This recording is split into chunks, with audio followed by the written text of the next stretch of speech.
Good morning, everybody. It is time for another Tutorial Tuesday. I gotta fix my hair. My hair looks like crap. Uh, as always, the hair just never cooperates.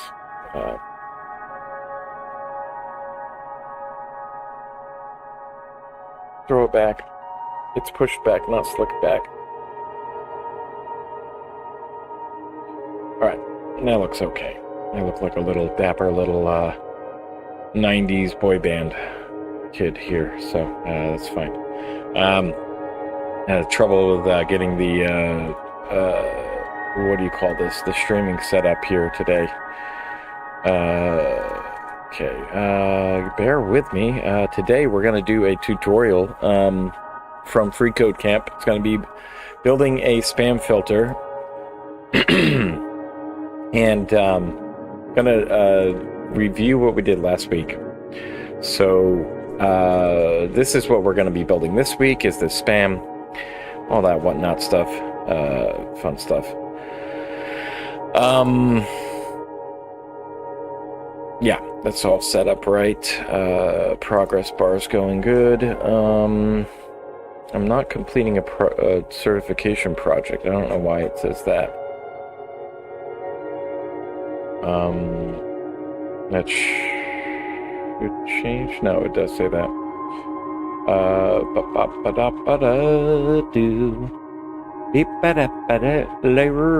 Okay, I can change that though, can I? World page. Let's do.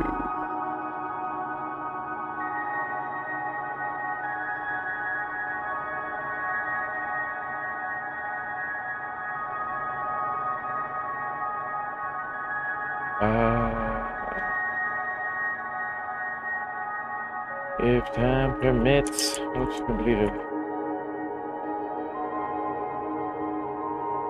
Okay, yeah, there we go. That should do it then. That should just change that. So we're gonna do this spam filter one, and then if there's time, we'll do the number sorter.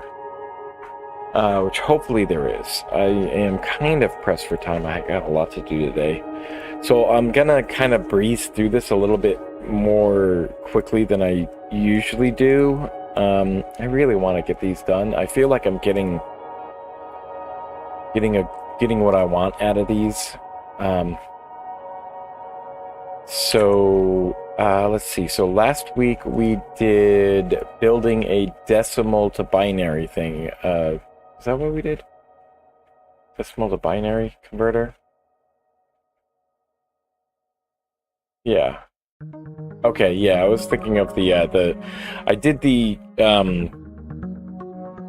Roman what do you call it? The Roman numeral converter offline. And had a really rough time with that one. Couldn't remember a lot of what we did. So I'm not seeing the big picture. I get all the little details. It's hard to learn the big details. But I guess that'll just come with more experience. I really think that I need to think through why we're doing these things, though. Why am I adding these things? So I know the last time, I think I had a headache the last time, so it was a little rough.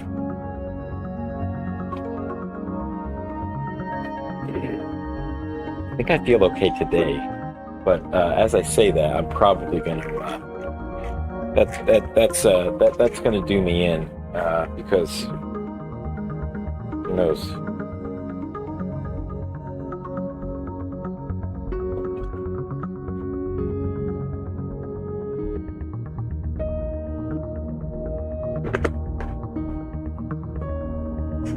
My health seems to change on a freaking dime, turn on a dime. And my focus. So I'm gonna try to go into this with a what do you call it? clear head. So I'm going to start the Pomodoros now, and this first one is just going to be doing a review and seeing what we have in store for us coming up here. So let me bring this down to. Oops, where'd that go? Oh, there it is. Okay. Do that there, and then I have a chat thing open. Yeah, so we're gonna do spam filter thing, and so let me link to that. Drop a link to the. We're gonna learn regular expressions. Regular expression. Like I could use a primer, a refresher on the basics. So that's all that I really want to get out of this. A lot of guys, like, you look stuff up, like when you need to test it, like you go to regex 101 and you you go here and you do and you do your testing, like, and stuff, you test out your expressions and whether or not it works. So let me bring that out. I'll put that to the side. Then I'll bring this over here, and I want to tag that down there. Yeah, I like that. Like that. That's pretty good. We'll get our MDM docs up as well. MDM docs. We can search through there as well. I also put a way to search on the Mozilla Delivery Network by doing @MDN, and I could do a tab over, and then I can just search from the search bar. Oh gosh. Oh my god, and now I'm feeling.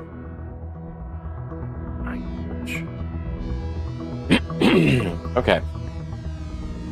So last week we did learning local storage. Didn't we do that? Did we do that, or was it a different thing? No, we did learn recursion. Okay, let me copy that. We did learn recursion.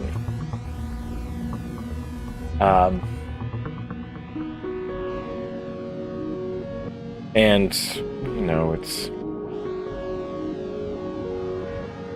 it's the basic stuff. I'm surprised they didn't make us do a Fibonacci thing. They did this with the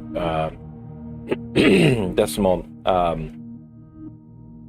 to binary converter, which is kind of a novel thing. I haven't seen that done for using recursion.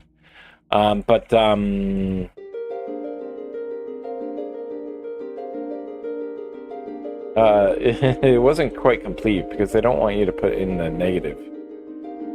So why am I allowed to, like, put in this? There should be bounds on the low. You should have I think it's the minimum or something like that in that element. So yeah, I'm gonna go a little bit quicker than I usually do on this one. So that's what we did last week. We did this that converter. We made that. This week we're gonna do this. Is this spam? And then we're gonna mark spam. So let's see. Let's just take some text here and put it in here and check if the message is spam or not. Does not seem to contain any spam. Well, that's interesting. I don't know. Like, we need some test cases. Somebody spam me in the comments.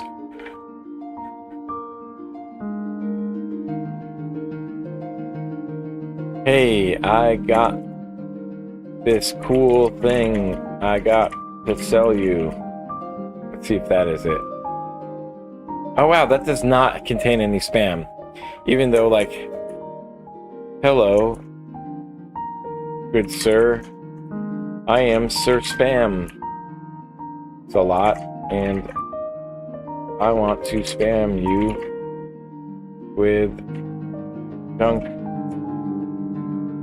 from my AI slop generator. It is really cool. Please go to this link, https://fuckery.org. This is spam. I I am serious. It's really spam. Check the message. It doesn't contain any spam. Okay. Well, this doesn't seem to work, so I don't know what we're gonna do with this. This is spam. Let's enter a phrase to check if it would be marked as spam or not. And yeah, so maybe I'm just too good at writing, genuine, human messages, or well, not even, spam can come from humans. But I guess I'm just not good at being a spammer. So let's just take a look at what we have. Our document, I like to go through everything. We've got a head element, we've got a body element, so then we have meta, we have the character set, and then we have the viewport setting linking to our style sheet, and we also have the title there in the head. Body is going to be made up of a header, a main, and a footer, and the script elements. So we have the header up there, the main, and the header is going to be the main text, which I guess is this spam? Let's unravel that and see if that's it. Oh, okay, but then it also has this description in a paragraph class with the H1 title class. Yeah, that makes sense. Okay, and they're just given title and description. That's what we'll have to use. I guess no, we're probably not going to manipulate that part of the document object model. And so the main, and let's just take a look at the footer though before we dive into the bigger stuff. Footer class has the copyright symbol, freeCodeCamp with the footer.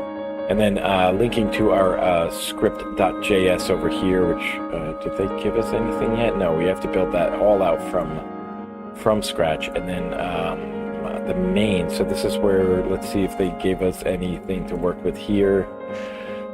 Message label, message input, so there's this this form element that's just they're just doing the label thing. It's not actually a form, because the check message should be a submit thing, right? No, they just have it as a button. So we're not... Huh, that's interesting. And text area...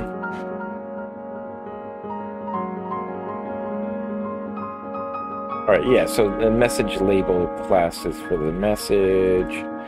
And manipulate that with the CSS, and then the message input, you can style it, whatnot. Or is the message input, but where's the message input? Is this thing, it's this text area element. Placeholder is enter message here, and that's just what shows up in the background there. And the value is like a default value, right? So I can put in something like default or something like that, right? No? No default? Interesting. Shouldn't it show up in there? Why is it not showing up in there? Kind of dumb. Text. The type of box text. The type of text area is text. That's remarkable. Message name. Message is the name is the message. Okay, so what do we use the name for again? I don't know. ID is message input. Let's take a look at this element thing here. Text area, and see what a text area element is. So it's a multi-line plain text editing control, useful when you want to allow users to enter a sizable amount of free-form text. For example, a comment on a review or a feedback form. Yeah. Okay. Yeah, see, they don't put type. They don't put type is equal to text in there. Seems redundant. Oh my gosh, what is happening? There's a dog that is yelping like crazy outside. Tisha, what's going on? Can you investigate? Can you investigate that? What's going on?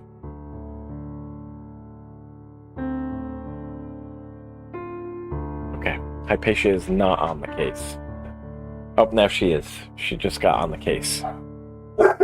Yes. You tell him. You tell him, Hypatia.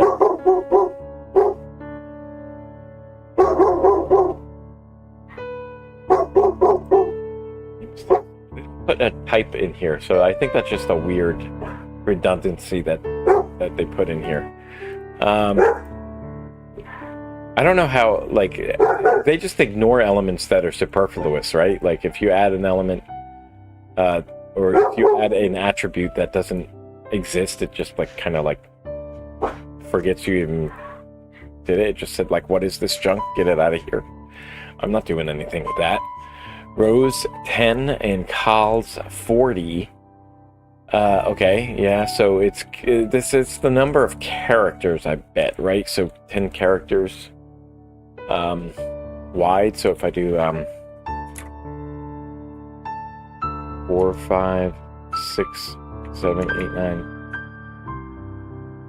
10. Oh wait, but then it's gonna be 40.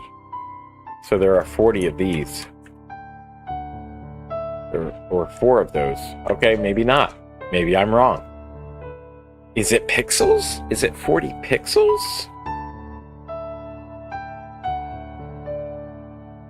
Oh, you know what? I bet they're doing something with the scaling. Oh, I bet that's what it is. So it's in the maximum. Yeah, in the maximum, that's what it is. And then there's going to be some CSS that is like doing the min width, so it's going to like, all right, let's readjust the size of it when we adjust the viewport size. Okay, text area, and then the button. The button we have down here is a check message. Look at that slick little bevel on that. That's very nice. Check button, check message button, and then that there, and then the ID result. So this is what we're going to manipulate, is the result. We're going to have to grab, listen to that button press with an event listener, and we're going to have to manipulate the value here, or I don't know how it's going to do that. So the value is going to be changed when I add stuff to the message box, I bet, right? That's what the value is going to be. We're going to like grab that message input element, that get element by ID, the message input, and then the value attribute of that element is gonna be, you know, what we enter into the text. I believe that's what we're gonna do. This should probably go pretty quickly. I don't know what they want us to do with the spam stuff. I don't know what they're gonna teach us with that. Style-wise, you know, I'm like, this has been a big mission for me this year, is to understand CSS a little bit better, and I'm just failing in that. So let's see. I still don't know a lot of these things. These are like pseudo elements or something like that, or before and after. I don't know what those mean. What does that mean? I do this like every time. Before, it's like before what happens? First child. Oh, or the children's. So for everything, but then the thing that comes before it, and then the thing that comes after it is, okay. But then that's just every element. I don't understand why it would need to do this if you're doing it like this. So it's already covering every element, is it not? I don't understand that part. Like, okay. That's for another day. Root is just the root element. That's a pseudo. That's not a pseudo element. What the heck is that called?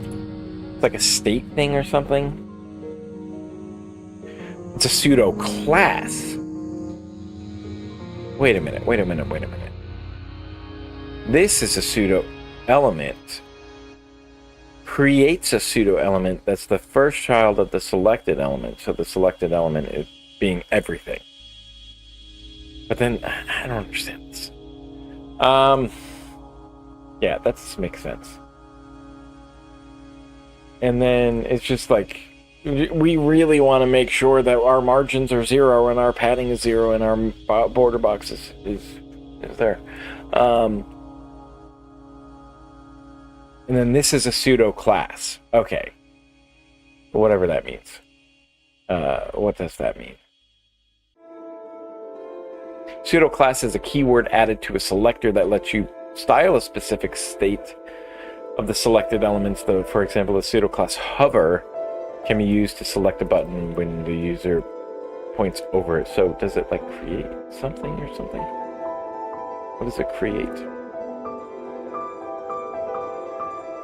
Matches the root element of a tree representing the document.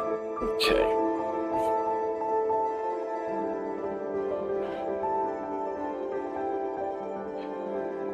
Okay, I don't want to dwell on this too much. We just have body stuff. We can manipulate this stuff if we want. I don't really want to do anything with that today. Let's just focus on the JavaScript and we're gonna use that regex thing. All right, so we've got we're about more than halfway through this what do you call it? Let's see. Okay, wait a minute, because I still have to set this one thing, and I didn't set the number. I still have to figure out a way to do this like programmatically, but I don't know. Okay, so it's gonna be 36. What the heck happened here? StreamerBot, where are you going? What are you doing? Oh shoot, what's going on? What's going on, StreamerBot?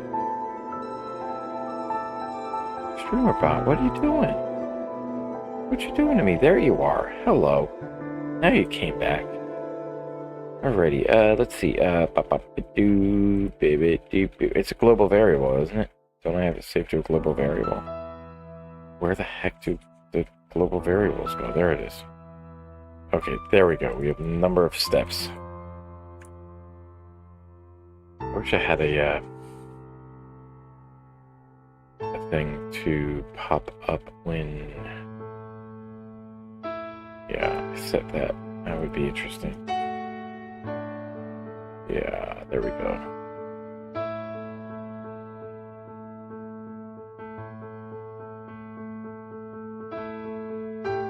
Alright, there we go. Okay. So there's 36 steps on this one. It's going to be pretty... there we go. Now we're back to that. Alright, at the beginning of that project, we're going to grab the message input and the result and the check message button elements from their IDs, and we're going to save them as message input. We're going to save that as document get element by ID. Just doing more muscle memory, and we can do the message inputs and results. We want to grab the document get by ID, and then we're just going to get the result, and then we want the check message button with the get element by ID and the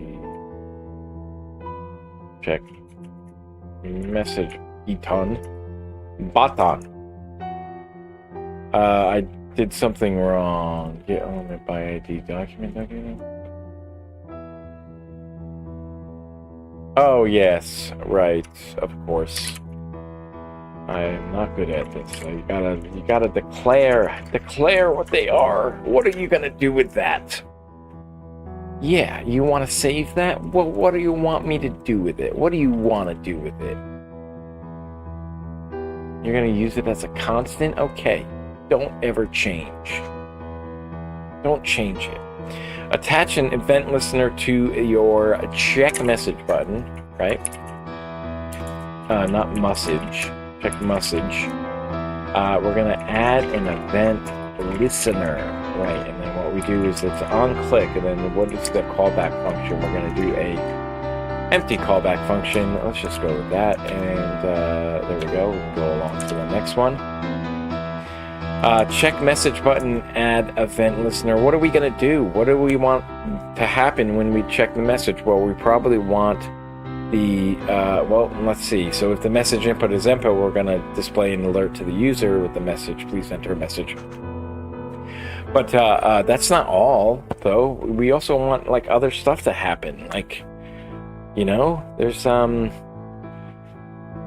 if the message isn't empty, we want to handle that message somehow. We want to grab that message and we want to process it in some way. So we're probably going to create a function for like check whether or not it's spam. And we also want a function then that is going to handle the processing of that message. Let's see. What we're going to do, if message input, so we can also do it like that. If there's no message input, if it's falsy, then we're going to say, we have to wrap this in, I don't know why you have to do this in parentheticals. Please enter, it's like as if a function or something, is that how it handles it? I don't know. And then we're going to say an alert box saying, please enter a message. Is that what it does? Is that how we did that again? No. Wait. If falsy. Falsy. Check if the value, not the message input, that's the element. That's the element. We want the attribute value from the message input element. Right, okay. Now we can check it, right? No? Wait a minute. What am I doing wrong?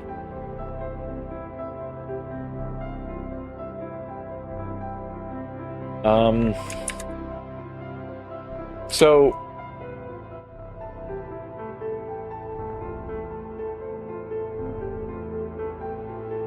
if statement should exit the function execution? What are you talking about?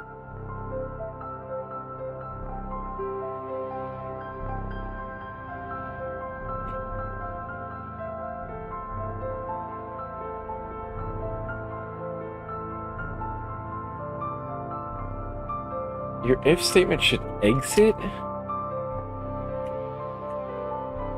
What do you mean by that?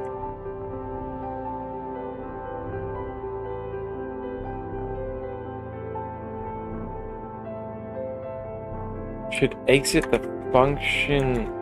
What?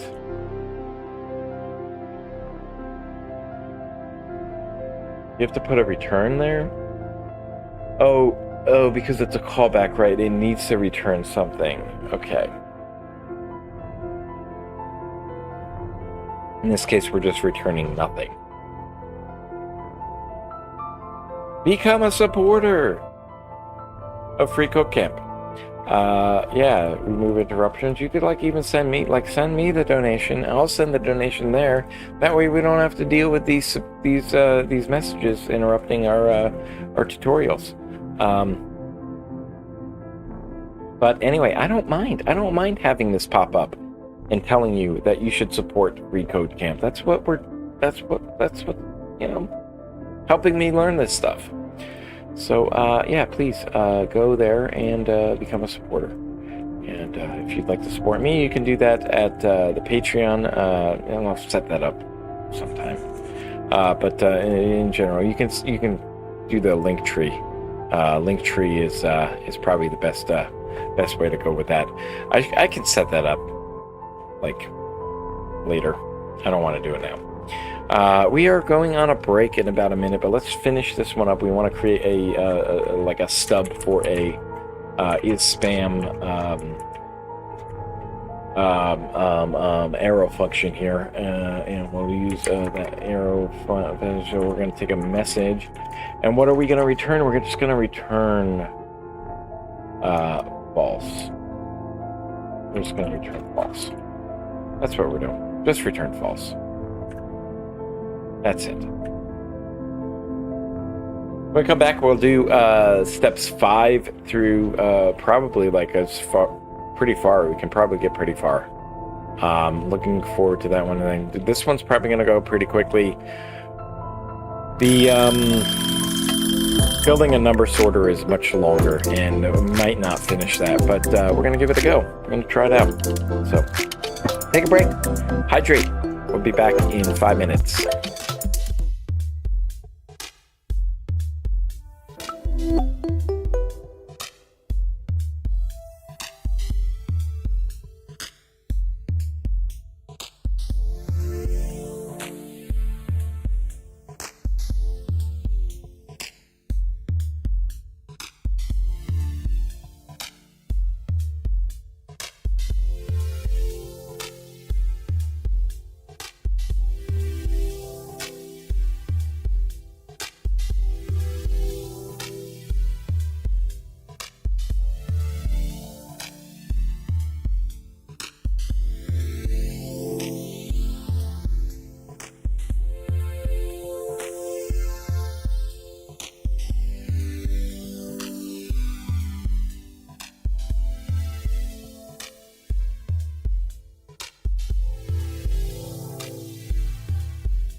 let's get back to it. We got to go through step 5 here. This is going to be a interesting little thing here. I might have to duck out in a minute and kind of keep the pomodoro running, but coffee is hitting, so might be interrupted here. Let's see. Back in your event listener, you need to update the text of the result element. You can use a ternary operator to achieve this task.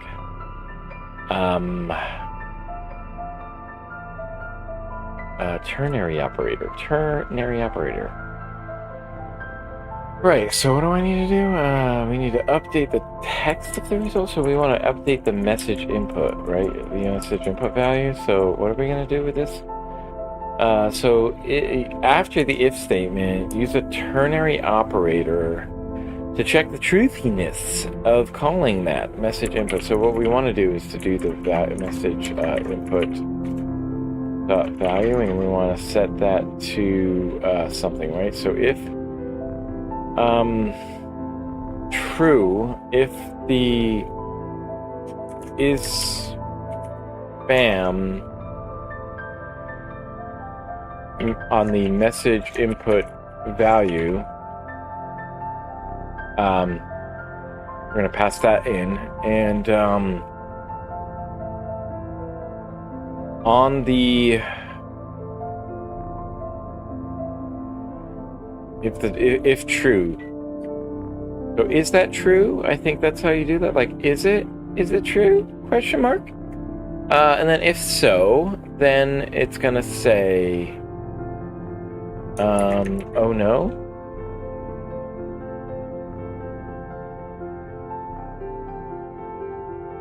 This looks like a spam message. And then if not, I think you use the colon there. Is that right? I don't remember.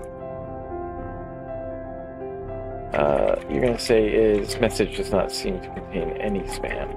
Not a lick. Not a iota of spam. No spam for you. Then set the message input value property to an empty string. And then so... Oh, text content. Okay, wait a minute. If true, set the text counter of result. Yeah, that's right. Why are we changing the message input? That's not what we want to do. We want to change the result context. And then we want to clear that box. And we set it to back to 0. And so I think that does it. It does. So does this do anything, though? Because we don't know. Like, we do get the alert box. We don't have any handling yet, because it's going to say this is always returning false. It's because we're just always returning false right now. But we'll handle that probably right here next. Well, we're going to do some regex on that. Your first regular expression will be used to catch help requests. Declare a help regex variable. Is it const help regex variable, and we're going to assign it to the regular expression that matches the string please help. Just like that. Interesting. Okay. Alrighty. Okay, please help. Help me, Obi-Wan. You are my only hope. Regular expressions can take flags to modify their behavior. Yep. I don't remember what those are. The I flag can be used to ignore case. And that comes at the beginning, right? Right? No? Doesn't? Comes at the end? Comes at the end.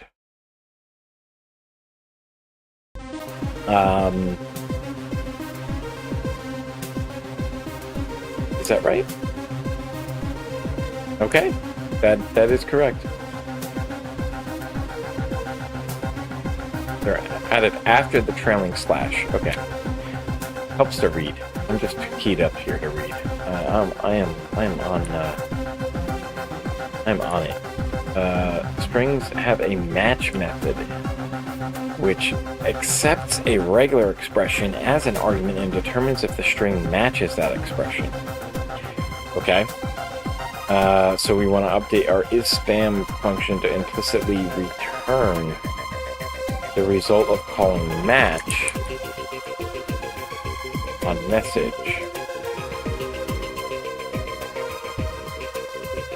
Okay.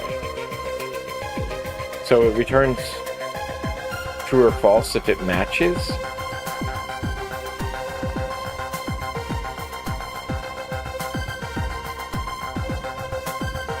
If the message matches the help regex, then try entering a few messages. So if I did this like, please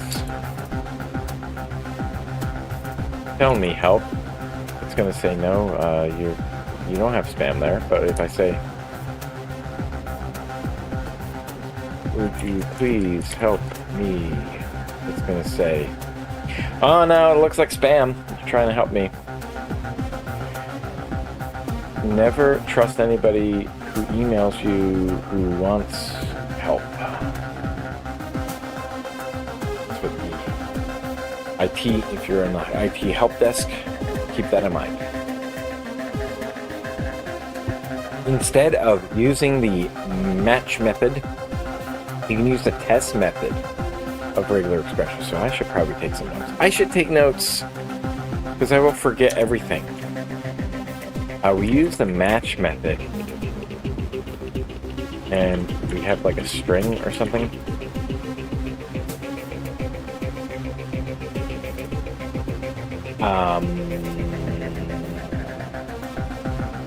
Returns true if, so there's like some, and then there's like a pattern or something. If the string matches the pattern, false.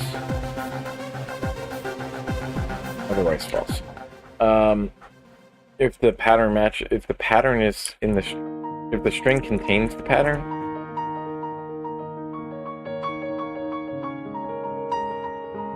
maybe? I don't know. Use test method, and you can use this test method here. To test if a string matches the pattern. Was match just a string? Well, what does match do? What did match do? It didn't return true? What is it? What was that? String prototype match. Oh, okay. Do that. You do that. So retrieves the result of matching the string against a regular expression. Well, what does that mean then? The return value is an array whose contents depend on the presence.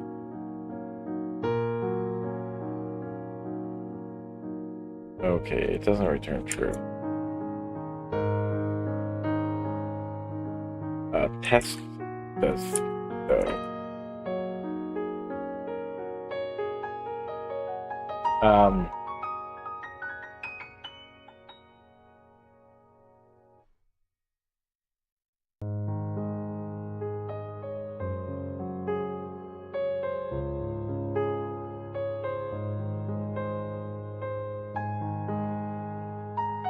Matching string against the pattern, or we'll say the regex pattern. Okay. And so yeah, okay, so we can update it because all coding is recoding. Did that not work?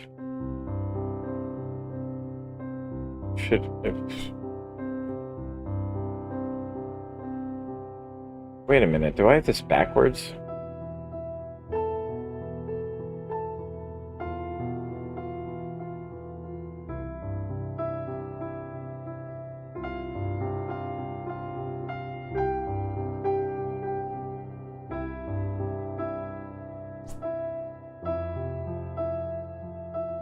reg expression.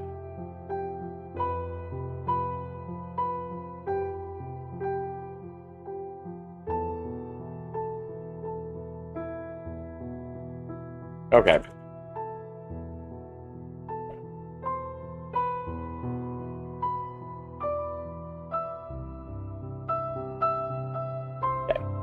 Instead of using the match method, you can use the test method. Yeah, right. Okay. I just didn't move on, right? Didn't move on for that. Did not move on. Let's move along from that to step number 10. The alternate sequence, the pipe, can be used to match either the text on the left or the text on the right. Yeah, I thought that there was a thing in Python for that, but I guess not. Update your help regex to match either please help or assist me.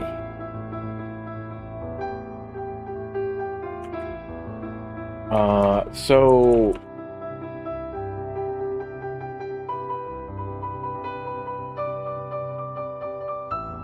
that's it? Yeah, that's it. Okay, so if we type in, hey buddy, come assist me with this stuff we gotta do. No, it looks like spam, man. You're spamming me. Before you start creating additional regular expressions, you need to update your application to check more than one regular expression. Start by declaring a deny list variable. Okay, well that's easy. You just tell me what to do. I'll do it. And assign it to an array containing the help regex. Okay, and can I add stuff, or you just want me to do it like that? Okay, that's fine. Alright, so arrays have a sum method. Okay, cool.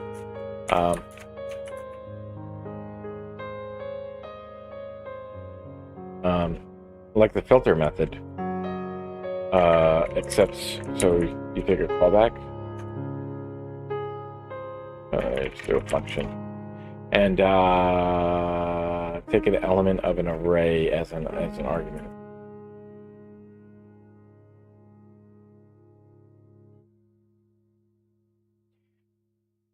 Oy, okay. Let's see. Oi, boy. Oi, boy.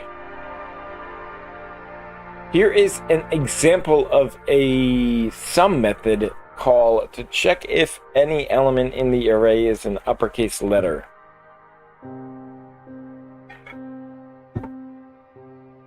Hope you all like my verbal snims. Trying to, we're gonna, you're gonna expect more of those. Trying to, be myself. Arrays have a sum method, like the filter method. Sum accepts a callback function. Take an element of the array as the argument.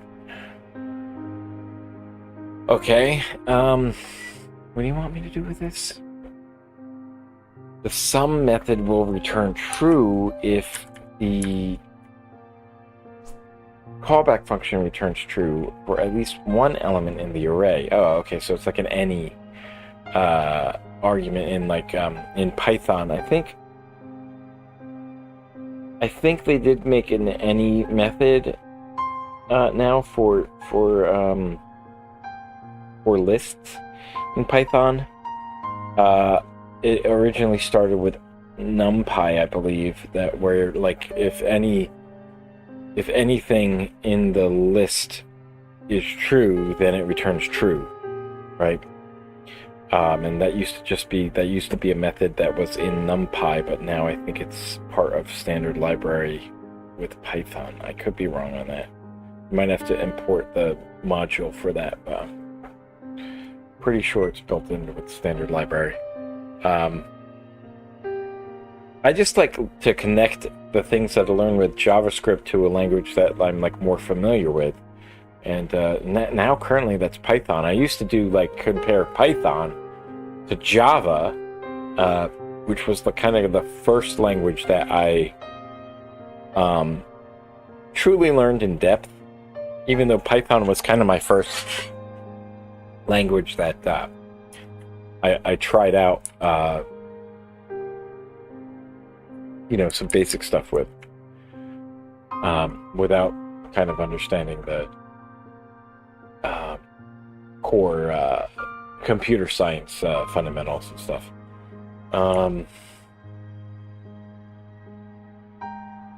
But I learned the core computer science stuff from learning Java community college.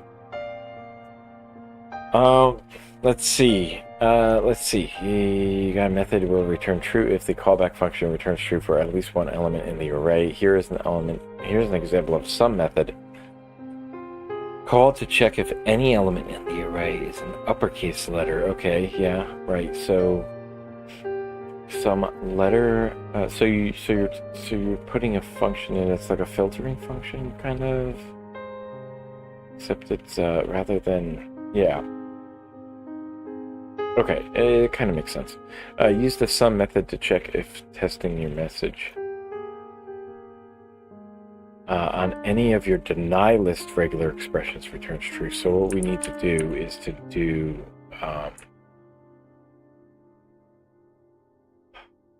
okay, so our array is deny list, right? And then so we want to do sum and shoot. I mean, we need the callback function. What is the callback function? Should it just be test?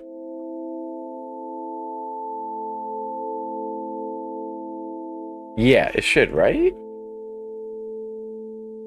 Although, no, wait a minute.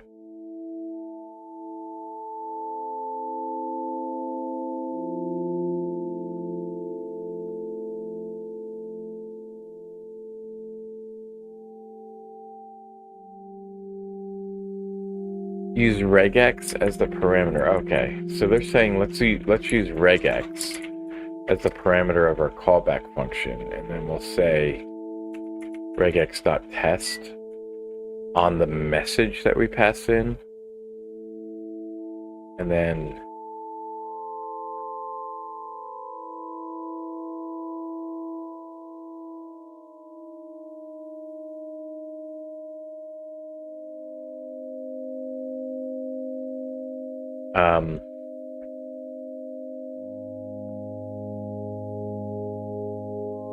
well, this is a Boolean check, right? This does return true or false. So this block is returning true or false. And so then this thing is, I think that's what we go with, right? Yeah, there we go. Okay. Oh my gosh, my brain is kind of fried already. Hey. The next regular expression you will work on is one that matches mentions of dollar amounts. If you start by declaring a dollar regex, dollar regex, y'all, and assign it a case insensitive regular expression that matches, I think you do like that, right? So it matches the text doll hairs. Oh, it should be case insensitive, right? So you put the I there, there you go. All right. Add your dollar regex to the deny list. Okay. There we go. And you need to match a number before the text dollars, while you could write out 0, 1, 2, and so on. I mean, how much time do you have on your hands there? You know? Regular expressions have a feature that makes it easier. The character class is defined by square brackets. It matches a character within the brackets. Let's do that there.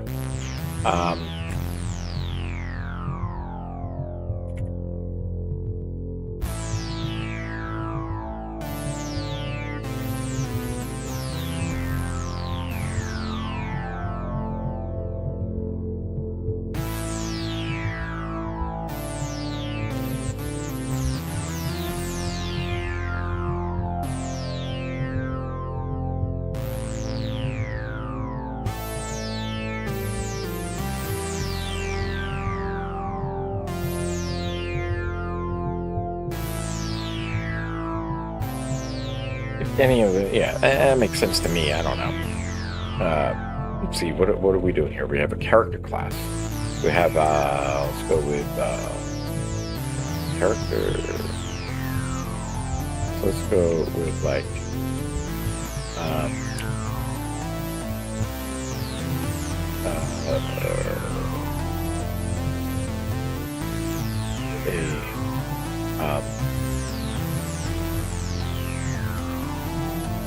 character class.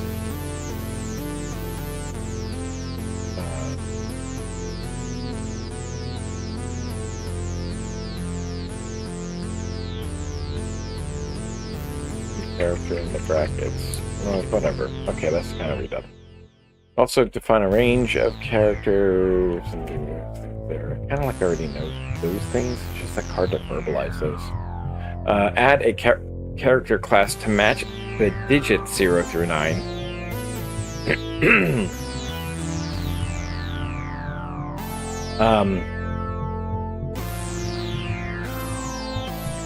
And remember the digit must come before the word doll hairs, and there should be a space between the digit and doll hairs.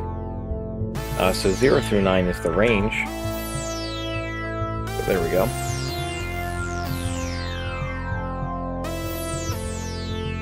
And the dollar value may be more than one digit to add this. The plus quantifier is used. Of course, you have to do it after, right? You do it after, because it could be more than one of those things. For example, the matches one of them more. You do ready to match one or more. Right. I think you do it like that, right? Yeah, it is like that. It's not like you put it inside. Yeah. Between your digits and your doll hairs text, you want to catch place values. Okay. Digits and doll hairs. So we'll put a or.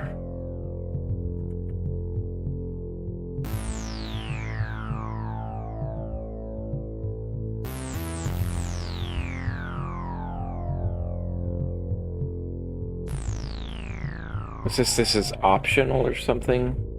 Dollars or...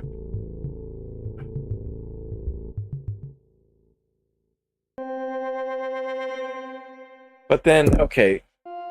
So, do you pass in a list here? But how do you do this? You do 100...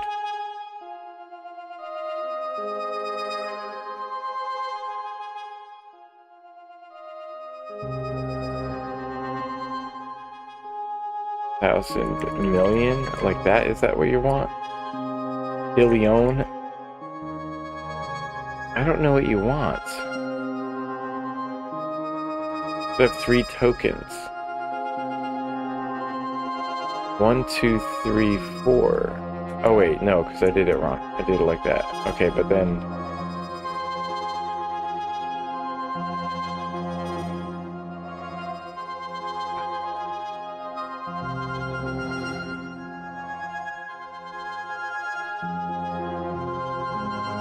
It's not like you put this in a character class. I'm not sure what they want with this.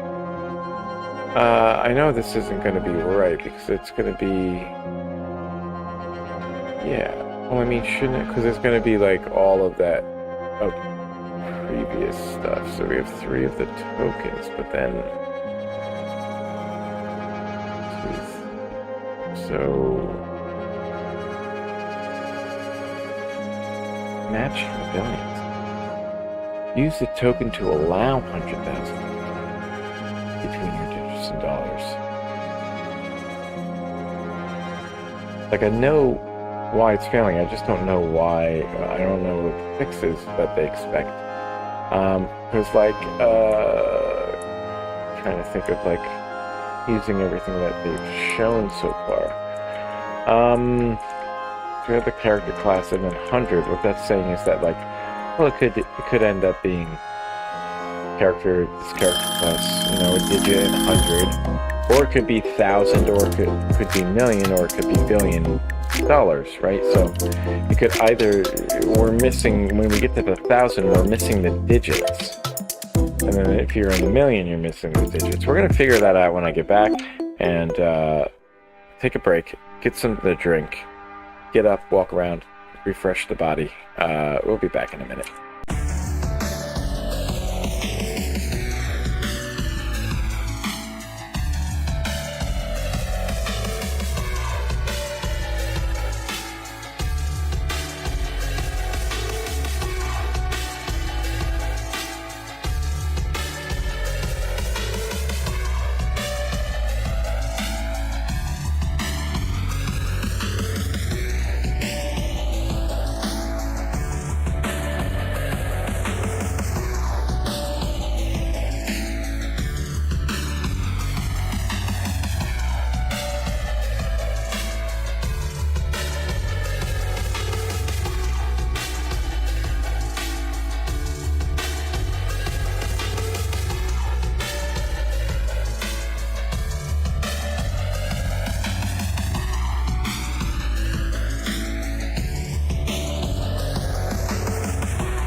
It is time to finish this up. Oh, we're only on step 17.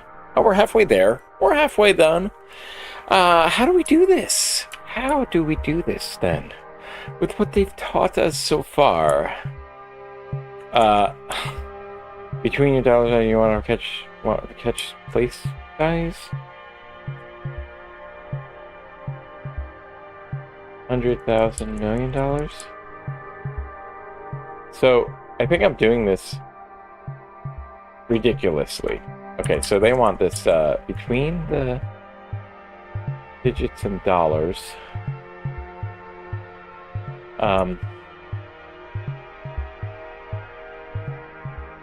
Won't there be commas or something? 100,000 million or billion between your digits and dollars?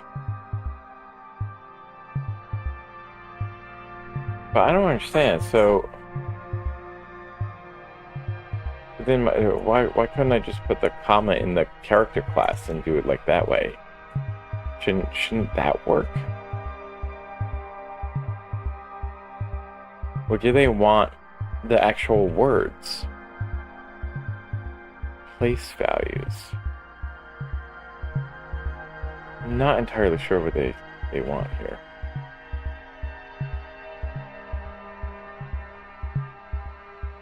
It's going to be the OR token. So they want it here? I don't know. I'm confused with this.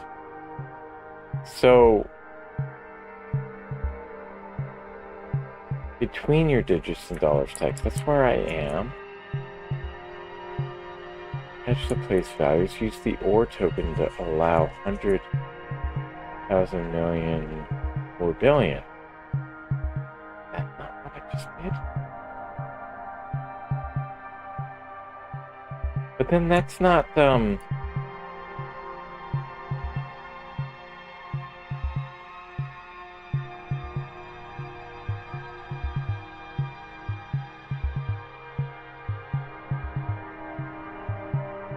because we'd need to add all of these other digits then, right? We'd need to do it like this, that, and that, right?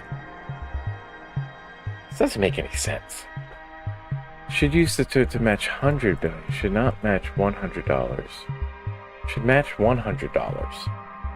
What are you talking about, dude?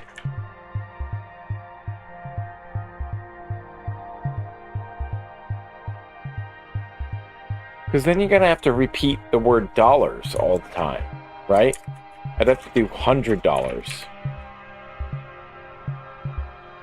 or $1,000. This is ridiculous. Or $1 million or $1 billion. Come on, man.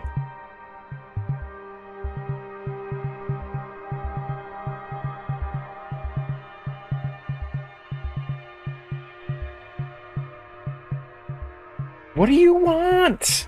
What do they want? Like, what do they want with this? It's okay, baby girl.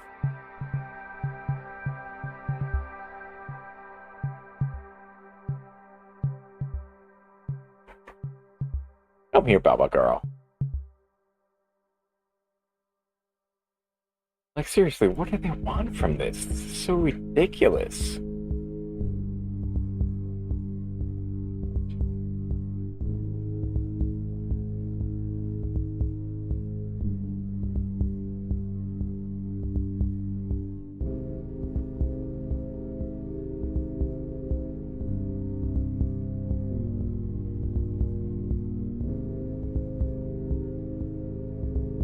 Do I have too many spaces? Is that what this is? 100.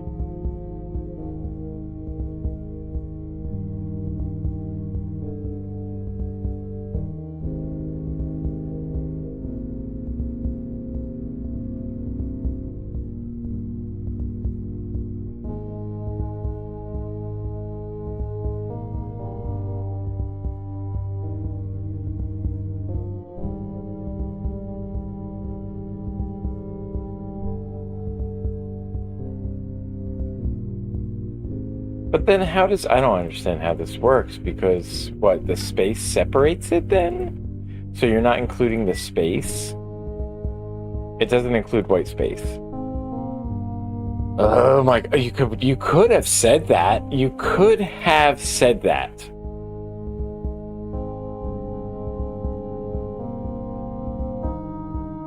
They could have said that. A capture group. Some capture groups. Hi, baby girl. Come here. Come here. Shush, baby. I know. I'm getting loud. You don't like the loudness. I know you don't. It's fine. Yeah, he's getting a little too riled up here. Yeah, calm me down. You want to come in here? Yeah? Yeah. There you go. Good girl. Okay.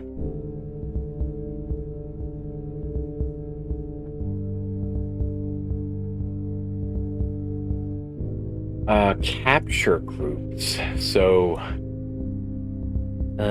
yeah, so these represent capture groups, right? So,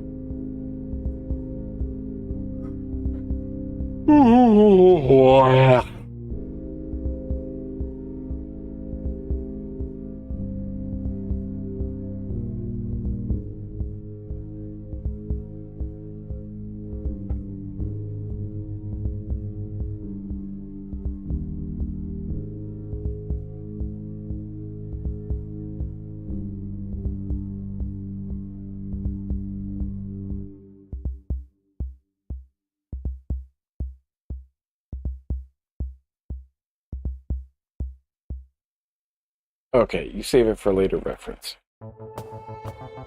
All right, and what do we want to capture then? Turn our place values into a capture group. Okay. Right. All right, and then so now that we have our capture group, we are going to mark the entire pattern as an optional match. So this entire pattern, is it before or after? I think it's after, right? Optional with the question mark. Matches 0 or 1 occurrence. All right, so let's just make a note of that, because that's what I do.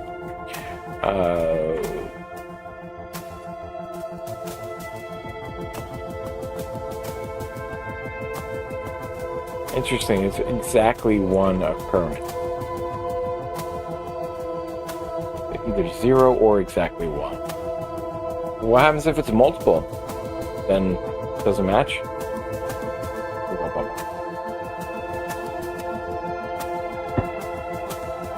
Okay.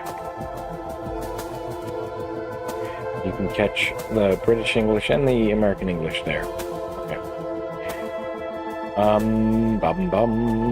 20. Number 20. While this expression does match $100, it will not match $100 and $10, or $10. Okay. Yeah, there's too many spaces in that first one. Spam messages can and will find a way to exploit flaws in your detection time to improve your regex. This is why, like, this is a kind of shitty way to do spam filtering. You're gonna have to capture so many different patterns. And, you know, those patterns are, you're gonna have to set up, some kind of, reinforcement learning thing. Where, well, not reinforcement learning, that's not true. It's just, you know, updating your expressions, so. But also, there's machine learning techniques, stuff that, like, if you, like naive Bayes and stuff like that, that you can use to either add it, you know, add it to the list or take it away from the list. Replace the first literal space with \s. \s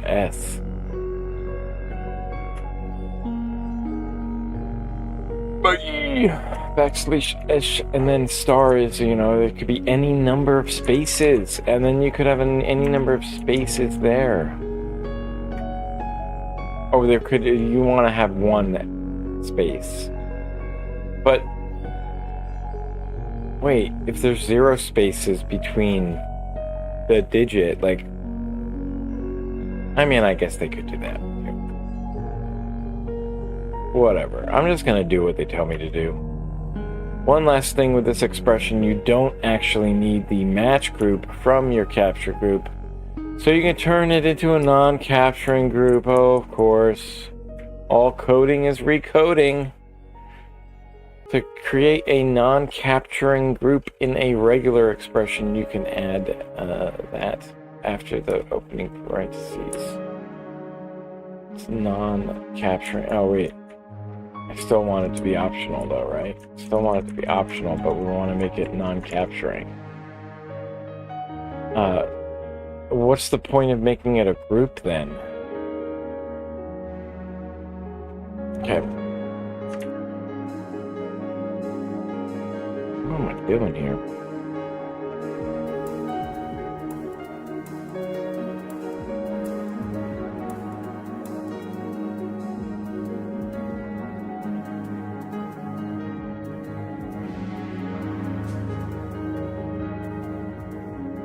A non-capturing group. Okay, will not capture. Yeah, it's the same. It'll match, but it won't capture. So, like, what's the point of doing that? Is that just for, like, visuals? Is it just for readability or something? Your next regular expression will look for strings like free money, money me, money now. Me and money need a lot now. Start by declaring a free regex variable and assigning it a regular expression to match the string free money. Remember to make it case insensitive. And make it a constant because it's not a variable, it's constant. It's a variable that's a constant, it's not varying. It's not varying, but we're going to make it a variable. We're going to say variable, but what we really mean is a constant. Add your new regular expression to your deny list array so you can test it. Boppity boops. Free regex. Become a supporter. Support these. Support FreeCodeCamp. If you can, it's greatly appreciated. Support me too.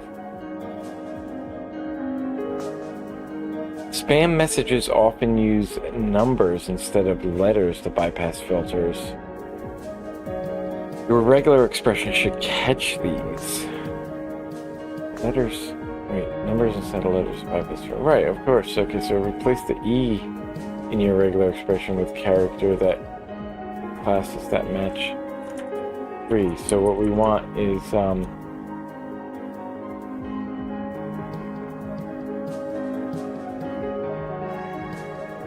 and 3, but then what we want to do is we want it to be, you know, 1 or 2 or more.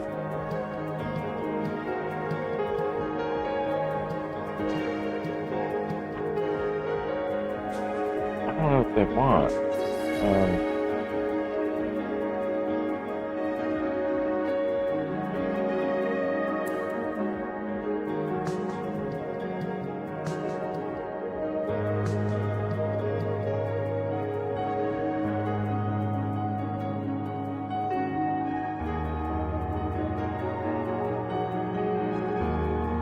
Should use 3 character classes? What are you talking about?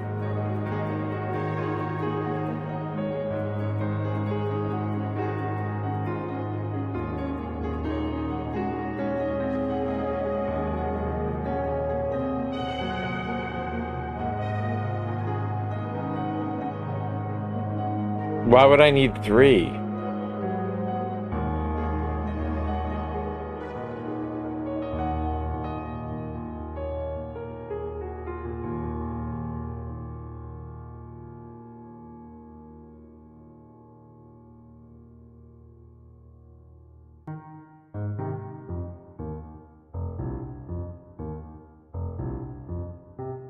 I mean... What? I'm fucking confused as shit here.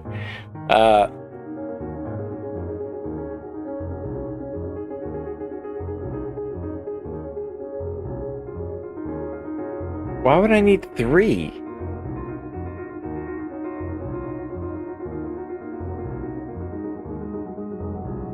It should match free money, but yeah. Yeah. So do I make this one optional? How does that not match that? Free money. Money me. Oh, wait a minute. Of course, because we gotta get the E. Okay, never mind. Right. Okay. Kevin's being dumb again. Now update your 0 character to match... Oh wait, the O character to match 0, the digit? And this is how we build a regex that looks disgusting. Your regex should match whole words, not partial words. That is, you do not want to match hands-free money management.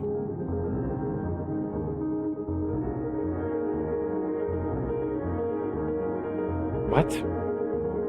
Start by checking for spaces before and after the pattern. You can do this by using the meta character, which will match that. But like...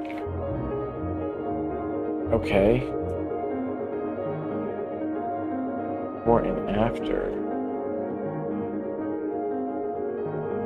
Okay, so... If you try entering the message free money...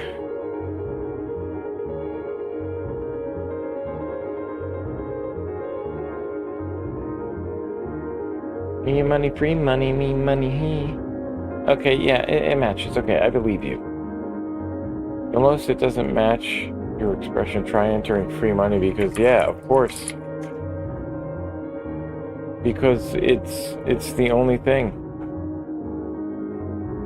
That doesn't match the beginning, so to match the beginning of text, you can use the anchor. Okay, wait, hold up.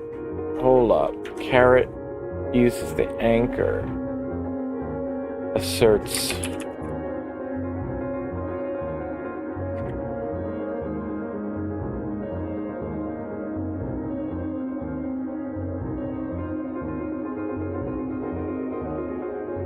Match the beginning of the full string. Okay, what does that mean though?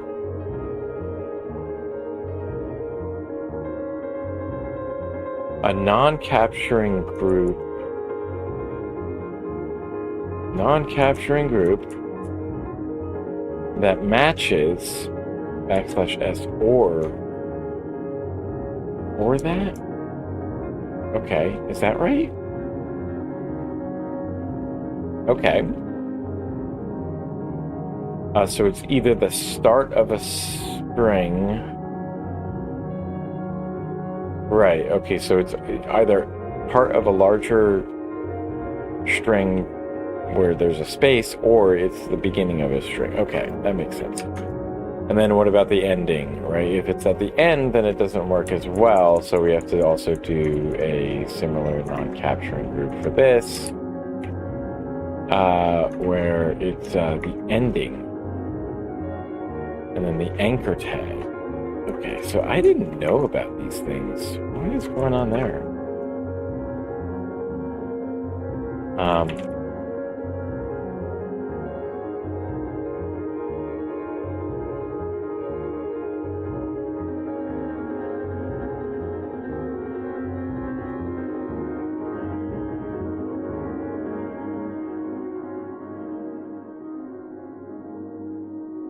Okay. I didn't know about these. I did learn about these. Okay. Learn about these anchors. So update your regular expression to match either the end of the string or a space like you did for that. Yes, just like that. Just like this. For my next regular expression, I would like to match the string stock alert. Declare a stock regex. And then stock alert. Okay. Match the string stock alert. Remember to make it case insensitive. I keep forgetting that. And then we'll add it to our, what do you call this? Denial list. Denial. Like our free regex, update our stock regex to replace the E. Oh gosh, this is crazy. It's way too manual, man. And the O characters. Okay. Wait.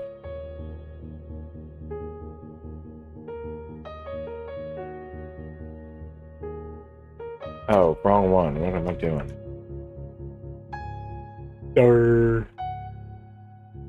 Next, update your S and T characters. So they match 5 and 7? They use 7 for that? Okay, we also have this one. Don't forget all of them. You have to do all of them, otherwise you're gonna get hit with some nonsensical error message.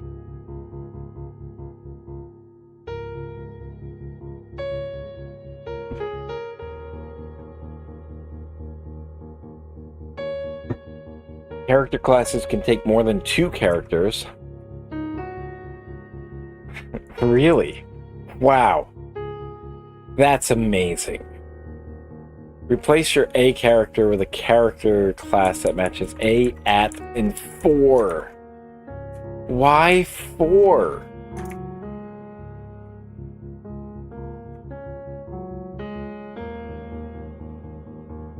Did I miss one? What am I missing?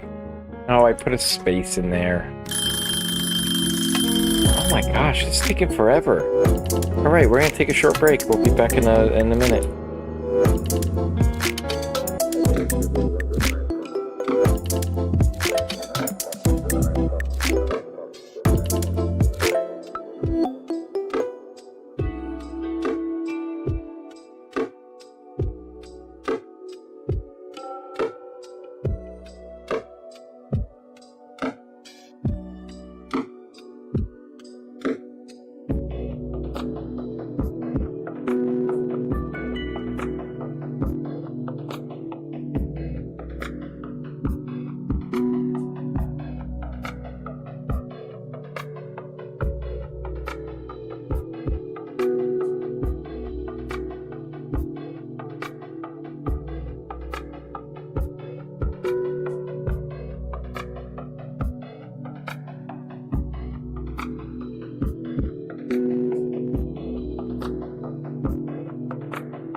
Alright, I'm gonna pop back in early for, because I was a little bit late in the last one, so I'm gonna make that up right now. Alright, using the same syntax, we're gonna update C to match C.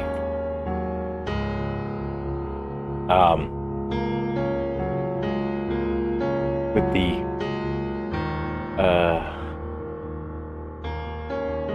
brackets? Okay, we need...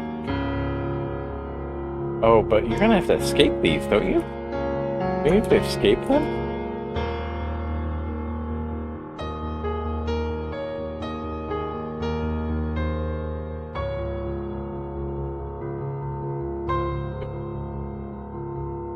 No, you don't have to escape them? But... Yeah, alright. I guess it does some, whatchamacallit? What is it called? Postfix or prefix or whatever it is. Postfix notation or something. You're doing checking on, I forget. Map, okay. Now finally, we want to allow our regex to match whole words like we did with freeCodeCamp. Regegoos. Wait, what did I do for that?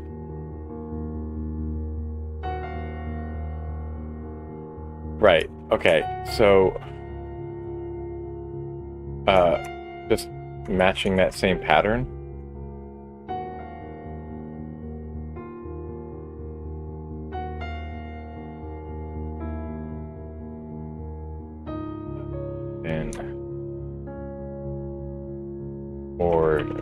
Or that one. Oh, they did it like that. Okay. That's what they wanted. Okay. And then we're almost done. Of course, you can keep going with adding things to the deny list, but I think it's basically almost done. Dear regex. Dear friend. We want deny. I won't deny. Okay, so deny. Dear regex. No, what do I need to do? Insensitive. No, but what else do I need to do?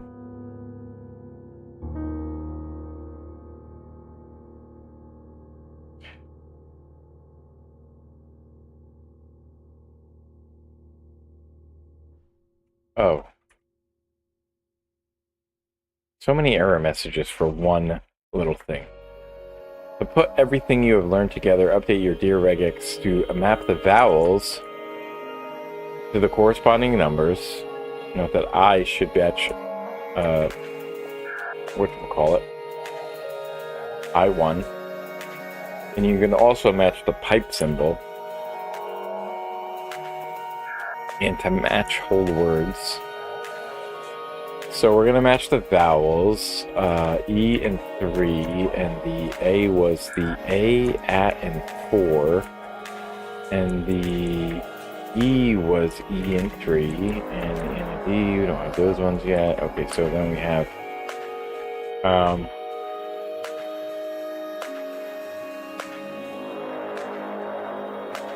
that, or space, the non-capturing group,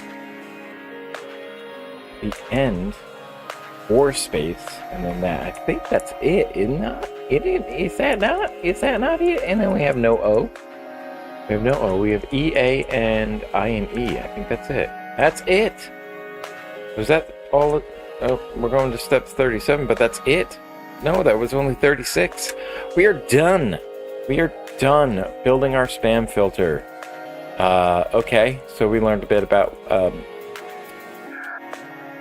regular expressions, or regexes, or regegoos, and we touched on character classes, capture groups, optional quantifiers and stuff, those things. And then the non-capturing group. These are fairly new to me. The non-capturing group syntax there. I guess you just do this. I don't know why you would use it. Is it just for readability?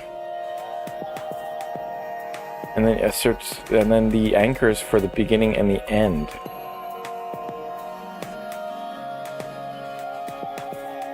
Okay. Now this one is a little bit longer. Oh, okay. So it's only 45 steps. I think that's pretty good. Yeah, let's get started with that. But first, I gotta set some things up.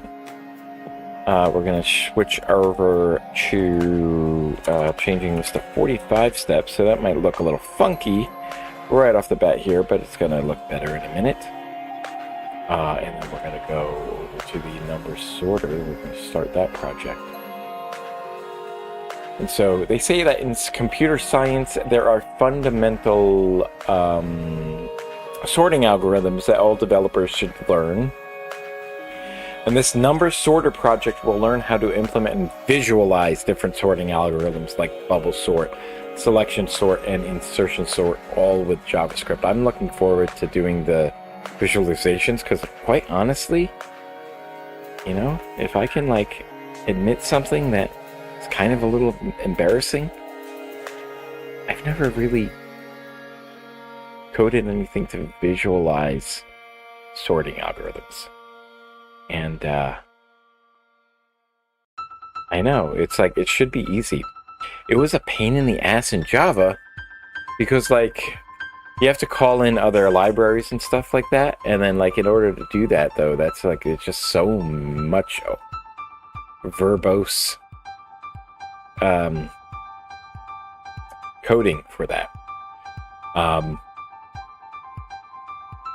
And I never got the hang of it. You know, I didn't get the hang of like working with external libraries until I started coding with Python, and like there, like that's the mode, man. That's the mode is that like you're in a not so low level language. It's a higher level language than, say, you know, C, or, you know, because, you know, Python, you can build on top of C, and so like just by definition that it's like a wrapper on top of C, in some sense, but most of the time I'm not redesigning the wheel, you know. You're just taking the solutions that have been already abstracted away for you, and you don't have to go down, you know, deep to implement things. You can just implement them. You know, you can just use them. Just use the things that have already been created for you. You know, and it's been a wild like change in my thinking since I was like going through school in college, and that, where I was like very, very interested in the very fine details, and that's kind of what I feel tripped me up when I got to grad school, is because there's not enough time to focus on the details and get everything done. You have to like just accept some things that like, okay, this is, you have to understand how you know, how something is applied, basically, and like even in a pure math curriculum, you just have to take some things for granted. You know, you just have to take some things as being true without going and proving it to yourself. Just accepting it that it's true. And it's always difficult for me to grasp that. Like, there's some things that I just like, I can't move forward on unless I understand that it's true, like why it's true. So there's still some things. But, you know, I think that, I guess, like, a lot of that comes from experience of, like, of proving those things to yourself, and then just accepting them, and then moving on. Yeah. So, you know, it's interesting. JavaScript is another thing that I think, like, even JavaScript is a kind of like, I see it similar with Python, because, like, you're just taking these libraries, you're taking all these solutions that have been done, and you're taking them to take them to another level of abstraction, right? To build a website, to build something useful.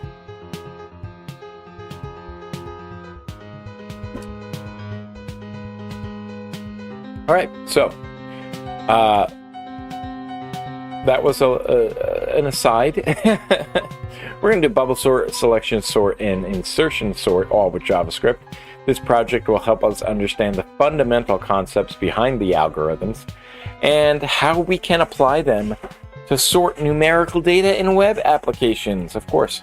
I really don't think that we're going to be coding the individual algorithms. Doesn't look like there's that many steps for doing that. It looks like we're going to focus mainly on doing the visualizations, I would surmise from the numbers here and the number of steps.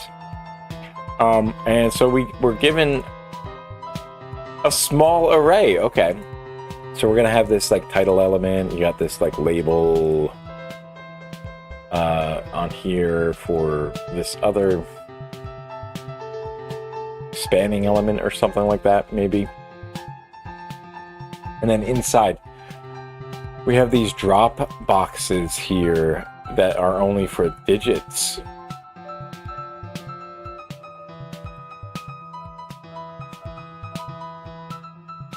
Let's see. Yeah, so you can then sort this. Let's put one that's, like, higher over here. And you can sort, and there you go. Okay, well, that's cool, but this isn't really visualizing as what I would think of. I'm a little disappointed. Okay. Well, I am disappointed. I thought that we would be doing something really fucking cool. I mean, I don't want to knock this too hard. This isn't bad. I was hoping for some, like, animations or something, and I was hoping for that. That's what I wanted. I've done stuff like this, of course, but the visualizations I've never really done, and I was hoping to do some of those. Well, I'm disappointed. We're gonna burn through this then. Let's see. In this project, we'll be building a number sorter,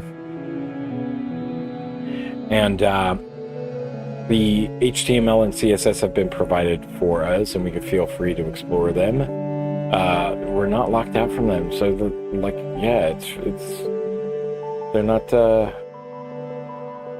they're not keeping us in the dark here.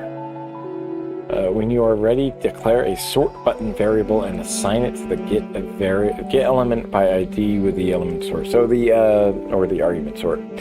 Okay, so we're probably going to have 3 elements, right? We're going to have the head and the body and, the 2 elements there. Standard boilerplate for the head. Style regular sheet. So we have a meta chart. So I always just, like, have to, like, get this into my head for, like, this is the format of a boilerplate. Width and device width, initial scale, and text and stuff, and the title. And then the title is important, of course. So body. What do we think's in the body? We think we have a main thing. We think we have, this is all going to be in the main, I think. There's no footer. Script, you put the script at the bottom. So there's 2 elements. It's just the main and the script.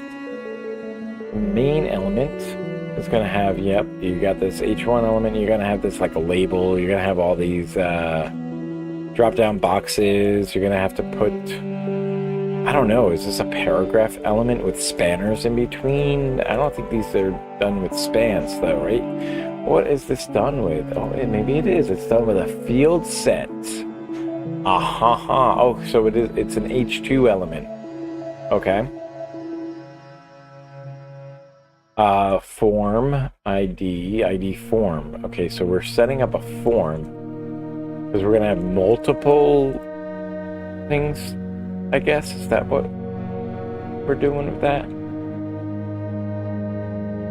I feel like you could set it up like we did last time in the previous tutorial with like using the button. What do you call it? The listening to the button. Adding an event listener. But let's see. Field set. A field set. H2. Are you serious? Yeah, that is so jank. Oh my gosh. Well, you have to code each and every one of these. You have to put. That's so verbose. Why? Like you can't. Like it's not dry. You can't repeat anything here. Or you have to like it's all repeated. Classes comma. And the ARIA label is second number. Values drop down. Values. Okay, so they're numbered here. Or they're named. First number, second number? Span classes, comma. That's not what I'm interested in. I'm interested in the value. Like, why?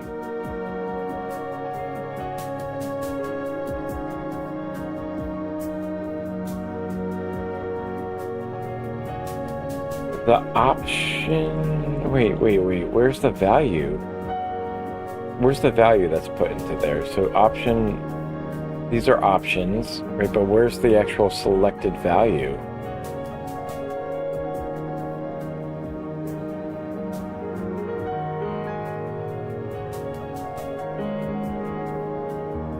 Oh, it's on that one. So you have to...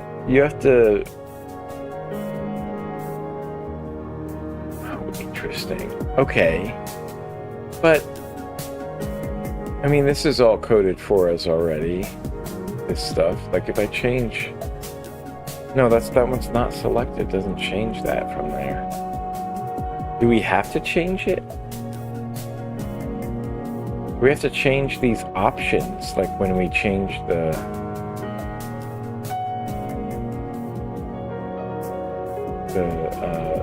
when we select a different number. That's weird. Because none of these are labeled as such as being, first number. The area label is for accessibility. It's so odd to me. Values drop down is class. The name is values. There's no ID for which.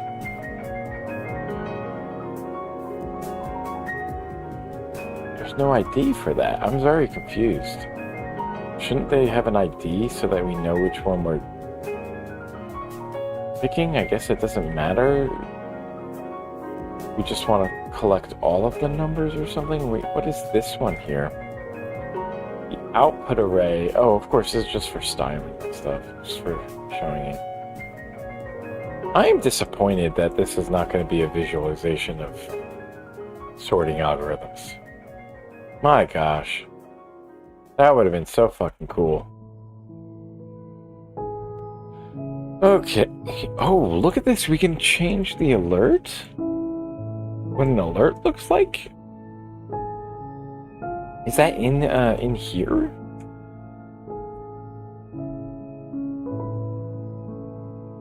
No, it's not in the HTML. It's just an alert class that is part of the underlying, spec for HTML or something in the browser.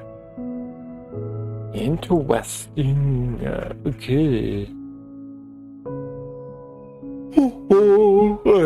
let's breeze through this.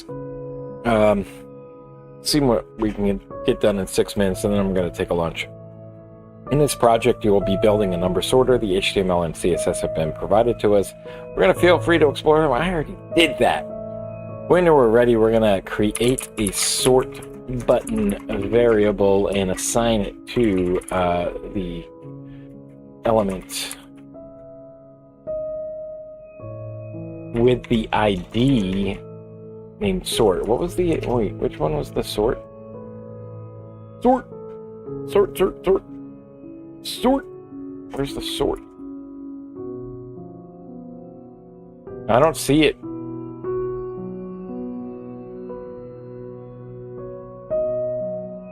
We have to create that button, don't we? Like, I don't see the button in here. I don't see the sort button. Where's the sort button? Bert, you don't got a sort button, Bert. Well, it didn't work when I searched over it. It's so weird. That's it. That's the button. That's the button right there. Button there. Button ID. Sort. Capital sort. Okay. I did that. Let's go along. Number dash. To prepare your project's logic, we're going to use a constant and an arrow syntax to declare sort input array function. And we should take an event as the parameter and return what now? Nothing? Oh, if it doesn't do anything, what are we going to do? You will be using this as an event listener for the sort button, and so because buttons associated with a form element submit by default.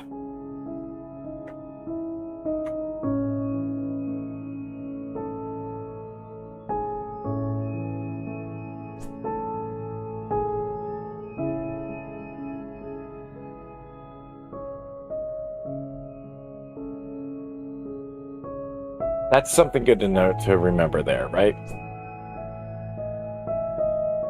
We want to prevent that behavior, so we want the event prevent default.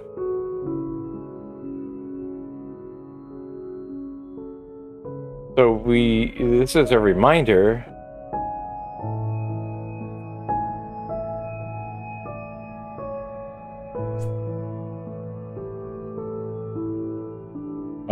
Using, that's not the right verb. Calling event.prevent default.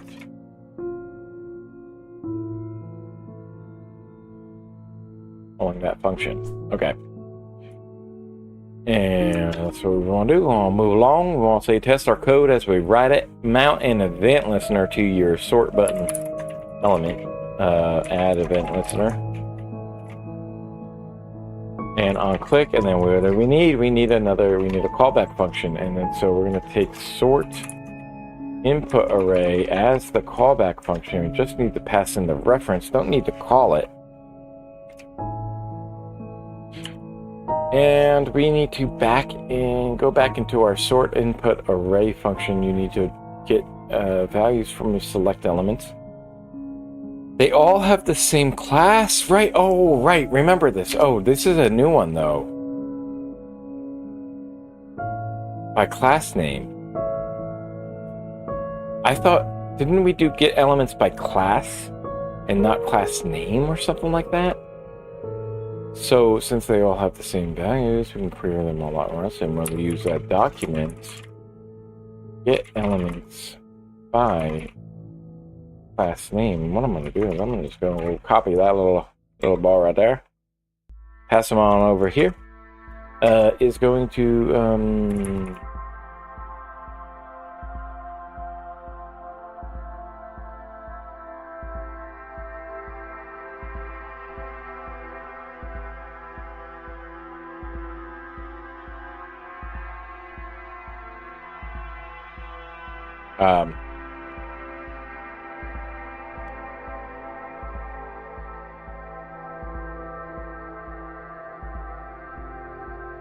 class name in there.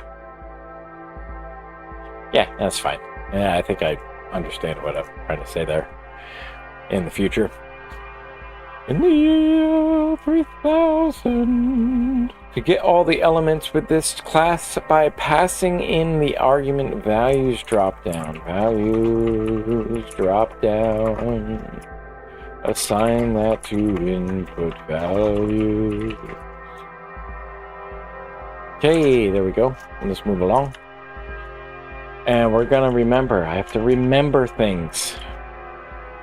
It returns an HTML collection. Okay. I believe you.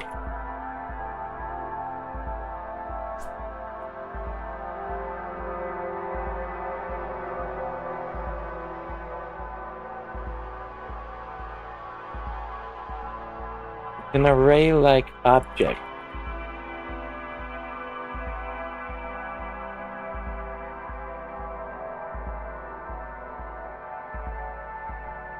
Okay.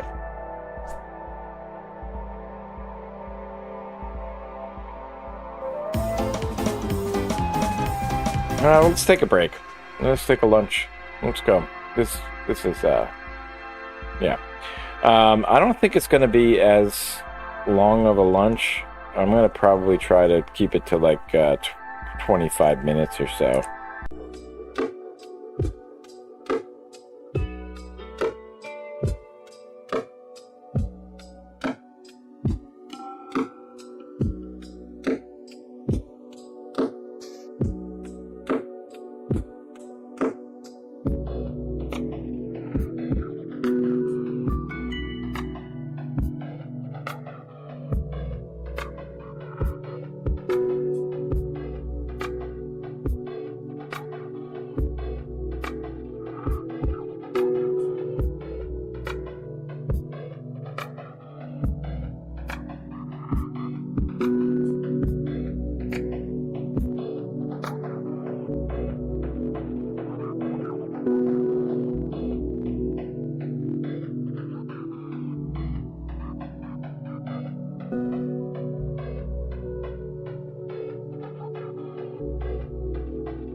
let's come back from this break. It's still saying that there's a long break. What I'm going to do, I think I have to like skip this session or something like that.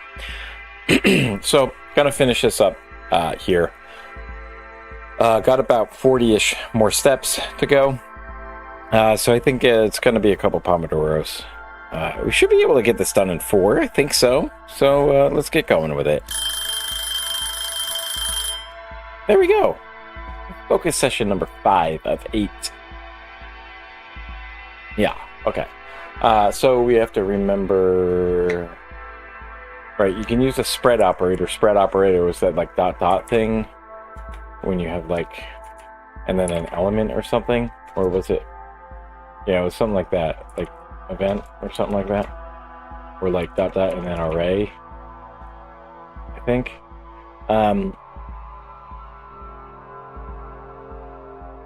Convert it into an array. Okay, so that's kind of how you parse it into being an array.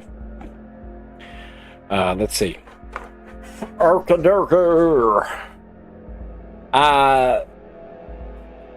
Input values.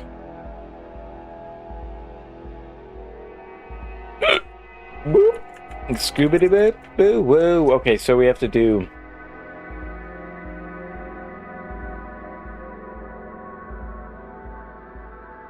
I think it's like this.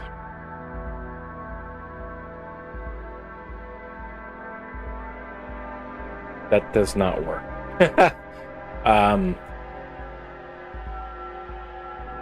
Was it 3 dots? 3 dots says it's okay. According to the linter there. Ha ha! There we go. It was not 2 dots, it's 3 dots. 3 dots. 3 dots to spread it out. You need to get the values from your select elements. And these values will be currently be strings, and you need to convert them to numbers. Of course, you have to parse in, right? Okay, do I do that before or after? We want to use the map function, iterate over the array, and then the callback function is going to be drop down parameter. Yeah, where's the drop down come from though? Is it from the event or is it from the input value?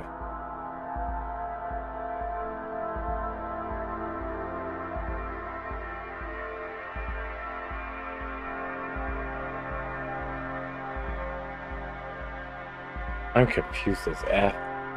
Okay, so is it dot map or is it array dot map? Is the array or is the function? Yeah, I can't remember if map is a array method or if it's a separate function. But you just pass in a callback function. So drop down parameter, then you return drop down dot value. Not entirely sure how you get that drop down value though. How does that work? Like each one of those, okay, so each one of those is a drop down element or something? Okay, I'm not quite understanding the objects that we're playing around with here. Become a supporter. Support things, and your money can maybe do stuff.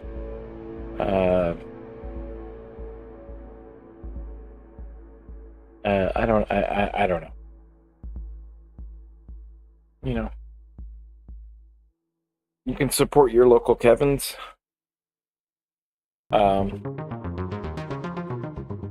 Hopefully I am local enough for you to support me if you can. Check out the, I don't know, I've gotta update that stuff. You can check out the link tree. It's just like Linktree KevDub. I think that's what it is. Let me see something.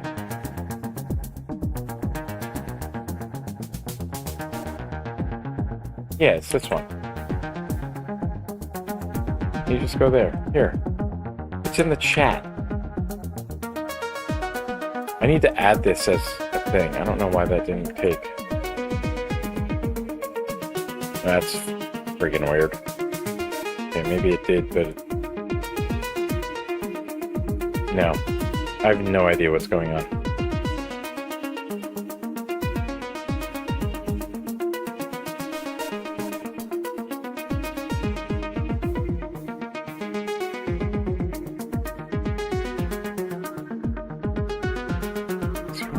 Broadcast? What are you on about here? There's a broadcast that's going right now. Is that the next thing? Or what is that?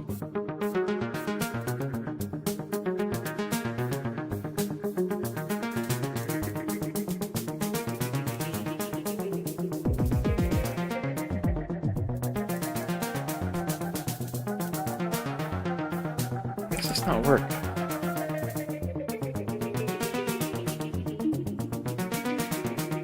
There.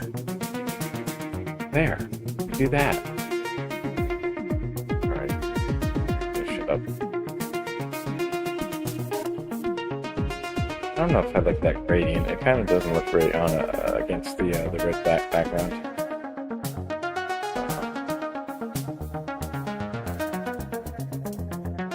What's that on? Wrong thing.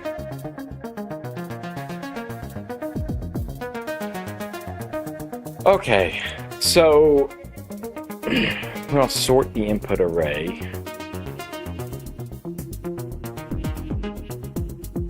We're going to use a console log statement to print out the result of input values.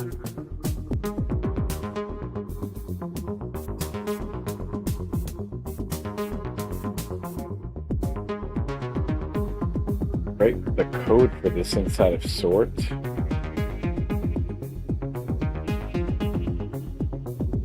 I don't actually see it in the console log. Oh, because we didn't call it actually.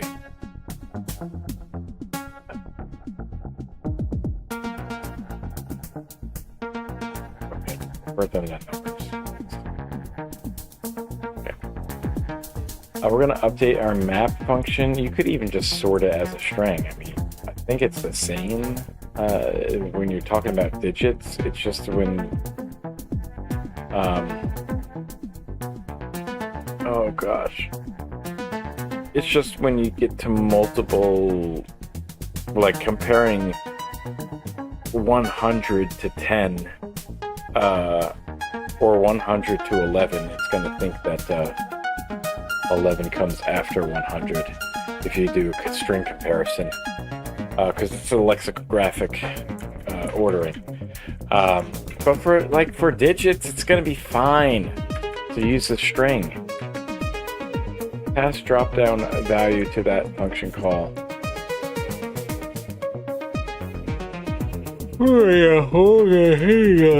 Okay, so the drop-down value, and then we just parse this as a number?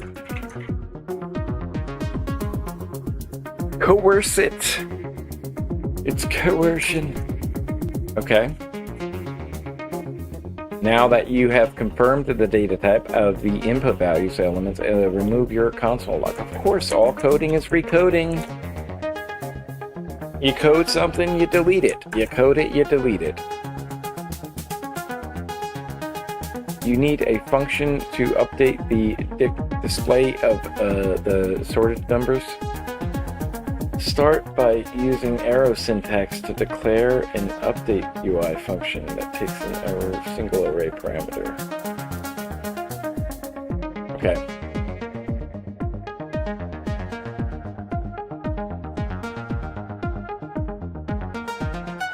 Array parameter. Don't know what we're going to do with it yet, though.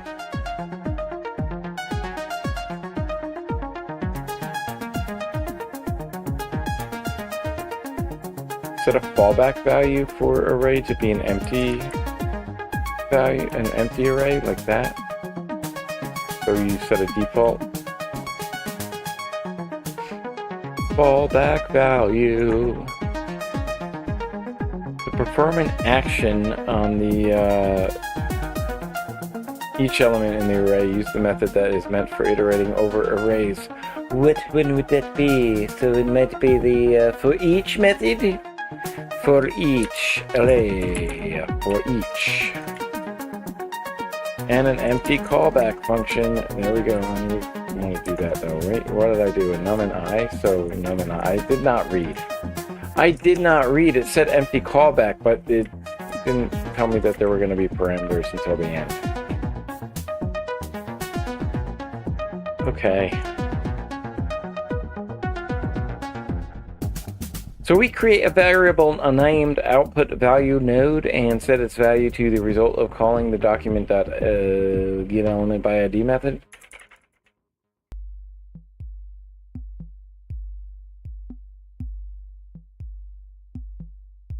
And what are we doing? We're doing a template value of... Okay.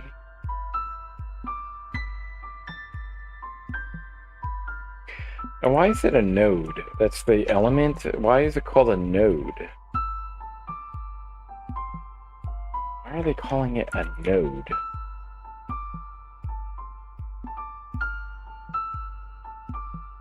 Web APIs? Node list?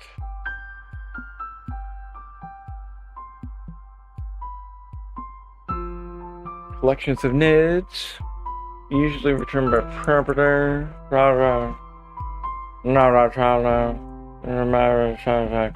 Query selector all. That's what we did like in tutorial number 4 or something like that, and we haven't touched it since.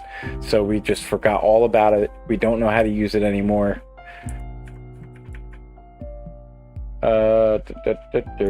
Thus making many array methods available and at the same time imposing additional semantics on their usage. Okay. You don't create node list objects yourself, but you can get them from APIs. Hey, ogre!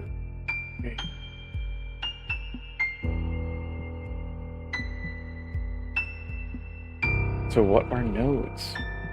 What is a node? It's an abstract base class upon which other DOM API objects are based, letting object types be used similarly and often interchangeably as an abstract class. There is no such thing as a plain node object. All objects that implement node functionality are based on one of its subclasses. Don't know what that's meaning. So document element and document framing. So we're doing an element, a node element, an element node, or a node element. An element node. MathML. Oh, we gotta try that out. We got MathML. Math my life. What are we doing here? I think we're done with this, aren't we? Alright, let's move along. Set the inner text property of output value node to num. Okay, so right here we do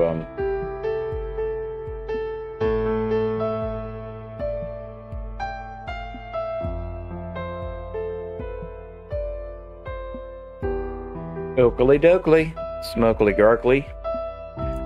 Sort input array. We're gonna call update the UI function and pass in input values. Wait a minute. Oh, it's an array. I forget entirely what we were doing with the updater UIs thing. You know. Pass in the input values. Yeah. Should now be able to click the sort button. See the imported array. Okay, yeah, that's working. I do agree those are numbers. Those are numbers. Okay. Now let's actually sort. So, I mean, there's, yeah. Wait, are we going to actually code the sorting algorithms? Oh, gosh. Bubble sort begins start of array, bubbles up unsorted values towards the end, or vice versa.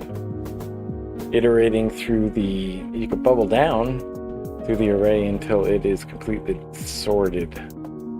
Begin by declaring a bubble sort variable, okay.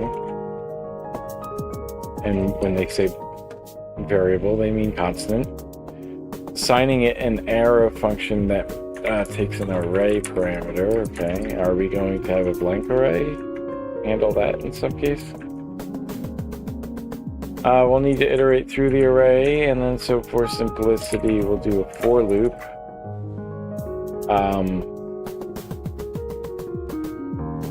What are we doing though?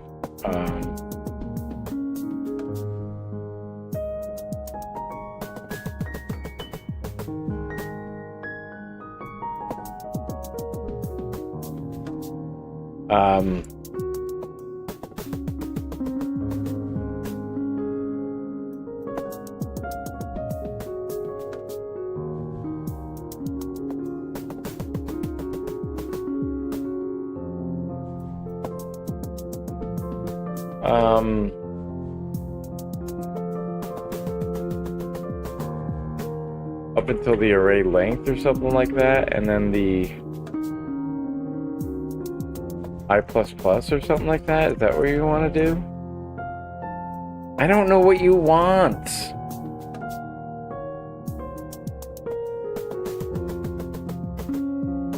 For loop should initialize to 0. Is that not what I'm doing?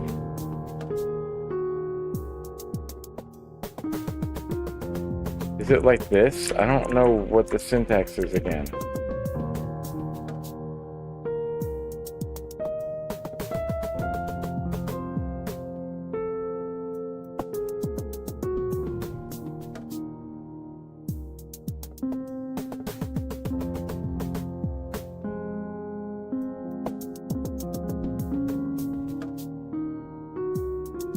It's less than the array, right? It increments by 1, unless I have the syntax wrong. Your for loop should be empty, of course. I don't remember for loops.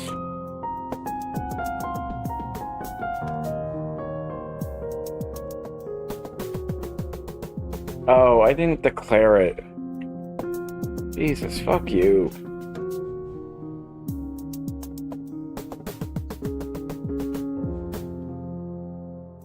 Suppose you need to compare elements. You'll need to use a nested for loop. This loop should iterate through every element in the array except the last one. All right.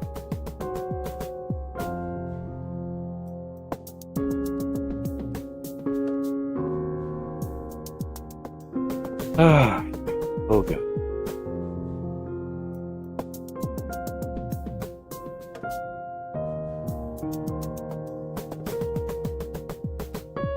So you need to start at 1, don't you?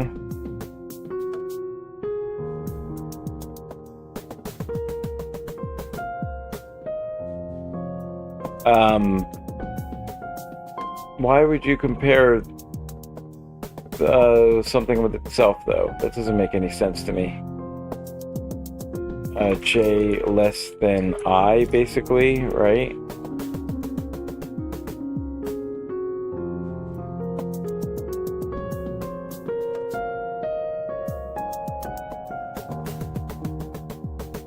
Or I guess every other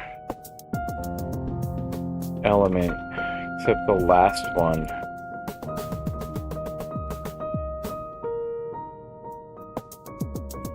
Like that? Is that what we want to do? I'm still confused. Why would you compare an element with itself? That doesn't make any sense.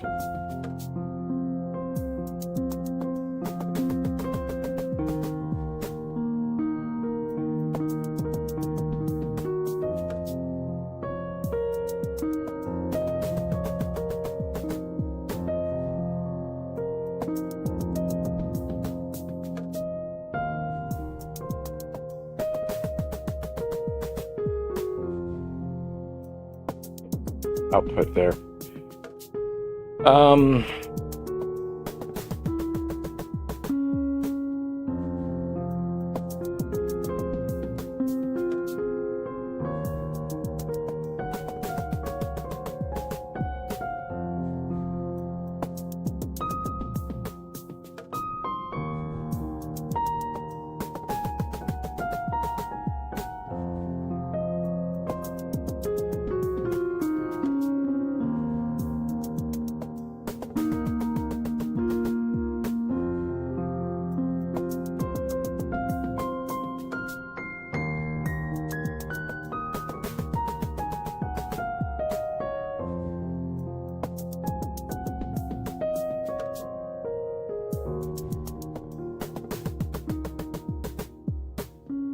Just a mess of syntax errors today.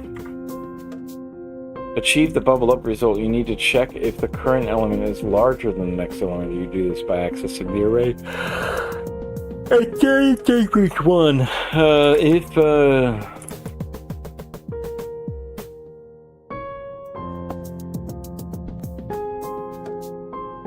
And you gotta do a swap. You gotta do a swapperino.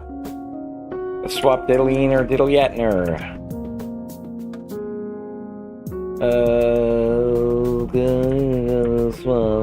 Swapping a temp variable, foreign change variable. Array J. Array J. He's got Array J. Then assign array J1 to the value.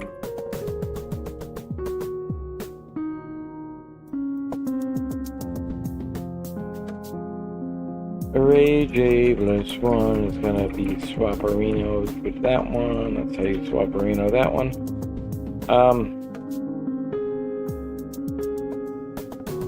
Of course. Well, that's a mistake. Finally, after the outer loop is finished executing, return the sorted array.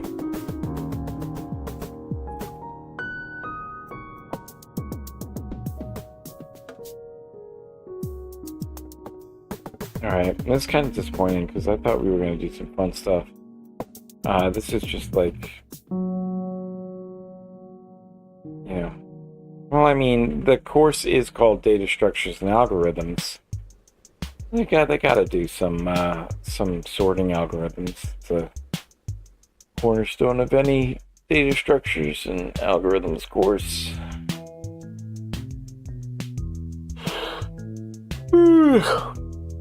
A regular mainstay, you might say. Click your sort button to see your bubble sort algorithm in action. Oh, okay. Look at that. Okay. Yeah.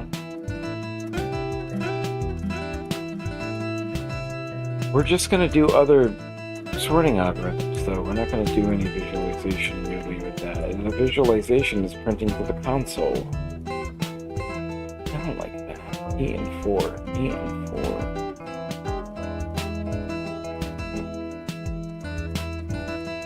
So 8 goes in front of 4. Okay, whatever.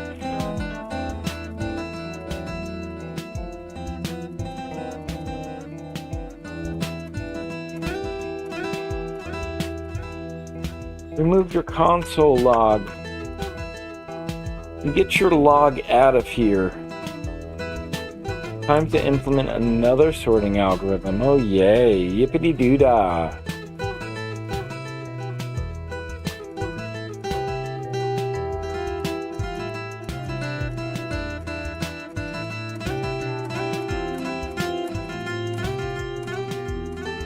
Okay.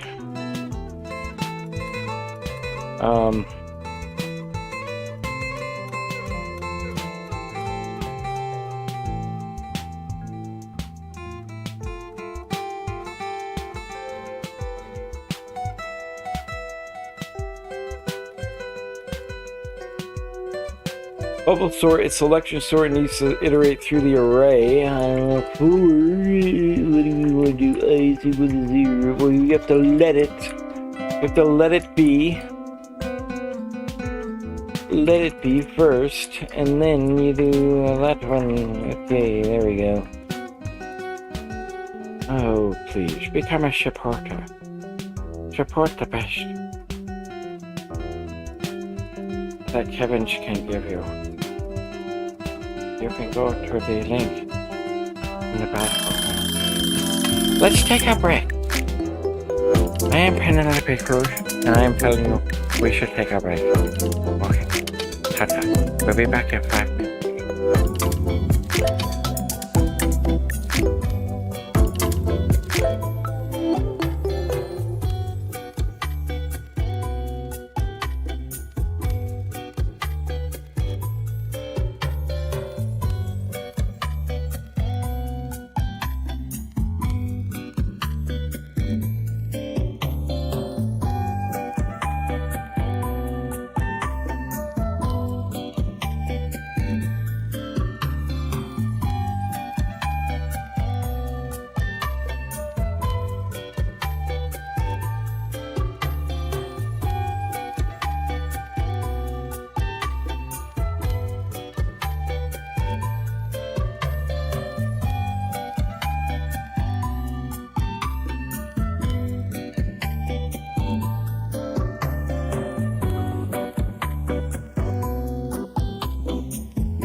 Let's get a yo.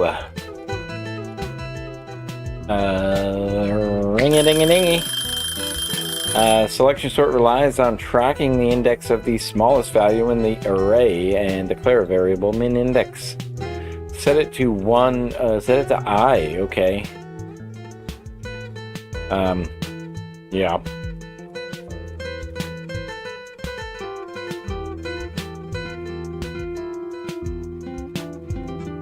This ensures that if your current value is the smallest, it will be swapped with itself and not be moved. You will need to be able to reassign the value of min index as you iterate through the array. You don't...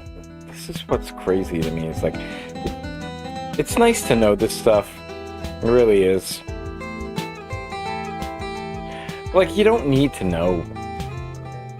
You're not going to use this stuff, really. Like, you're going to use somebody's implementation of it. You're not going to fucking use this. Why would you bother? Like, unless, like, you're trying to, like, create a new sorting algorithm or something. Why? Like, you don't need to reinvent the wheel. It's nice to know, like, the underpinnings of these things and to think about the algorithmic complexity and the runtime, the time complexity and space complexity, but you don't need to.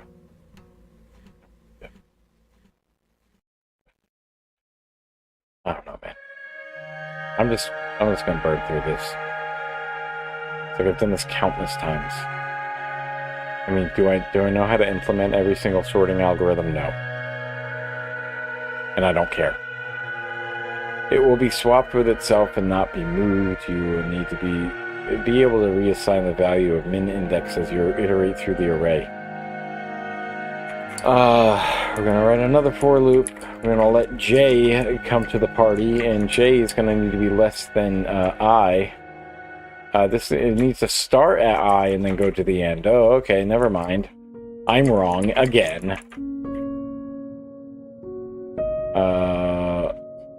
J++. Wait a minute, what's going on here?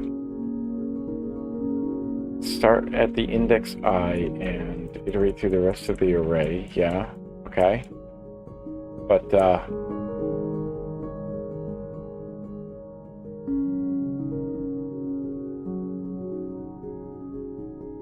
at the index after I.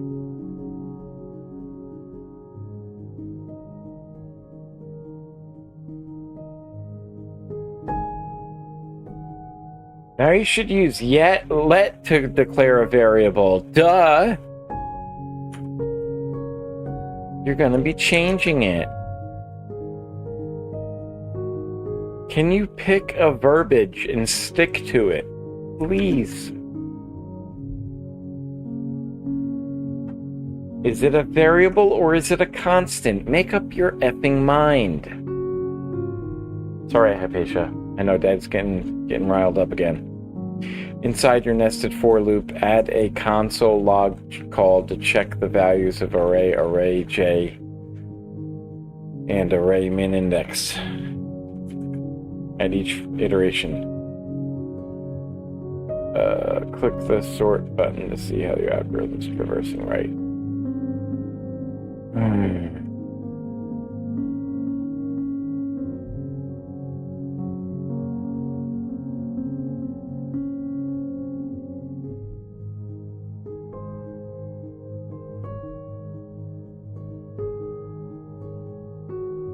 Oh, reference error. J is not defined. Well, what happened to J?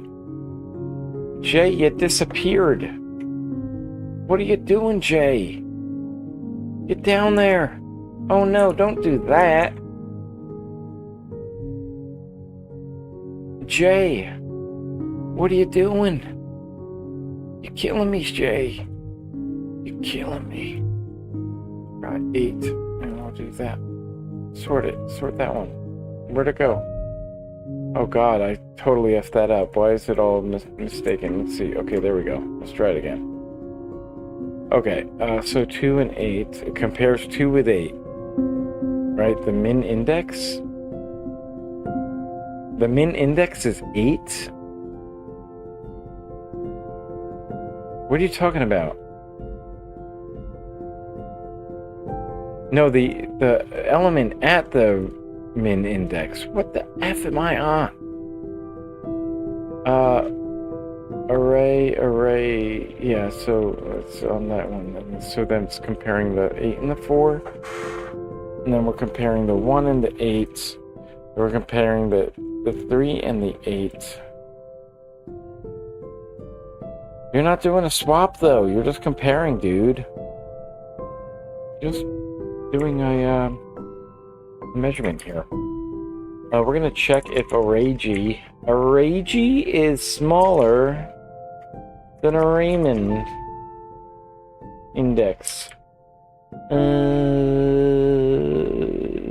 If it is, we're going to set min index to J. Okay, now if we run this,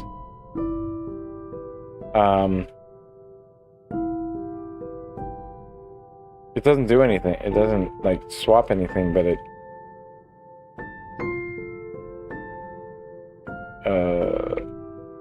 changes the min index.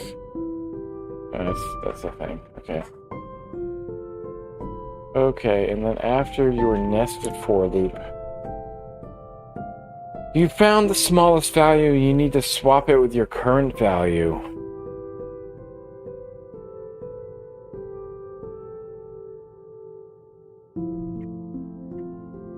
Gotta let temp be, or const, temporary constant, errary I, and then we want to swap with whatchamacallit, right? So we want to do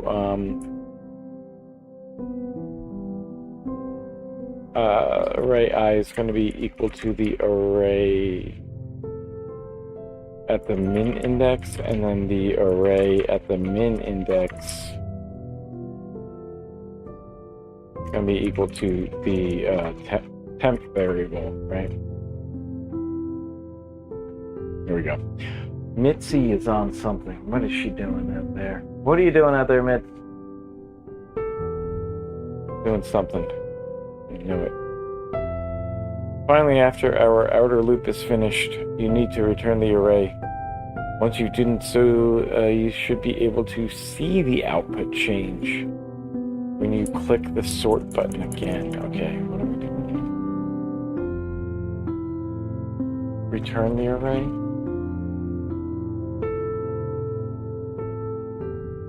Okay. Alright, yeah, that works. That's cool. Yeah, that's nice, man. Okay. Okay, Rick. It's okay. You gotta move on. With your selection sort now functional, you can remove your console log. All coding is recoding. The last sorting algorithm you will implement is the insertion sort. Insert me, daddy. So the same thing we've been doing. Insertion sort. They're going to take a array parameter. Ah, gosh, my thingies are all freak deep. Okay, now we gotta update our sorted values variable to the result of insertion sort instead of selection sort. Oh, of course. Because, like, why? Like, why bother? Aren't we gonna have some way of, like, selecting which sorter we're doing, or...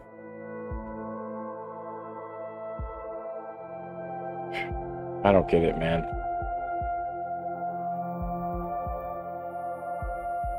I wanted to visualize this shit. I don't want to just, you know, do the stuff here. Insertion sort algorithm starts the sort at the beginning of the list, meaning the first element is already sorted.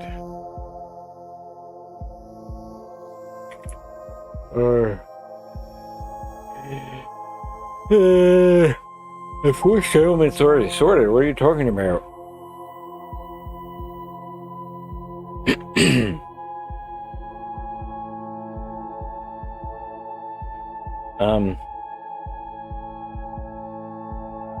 Start at the second element.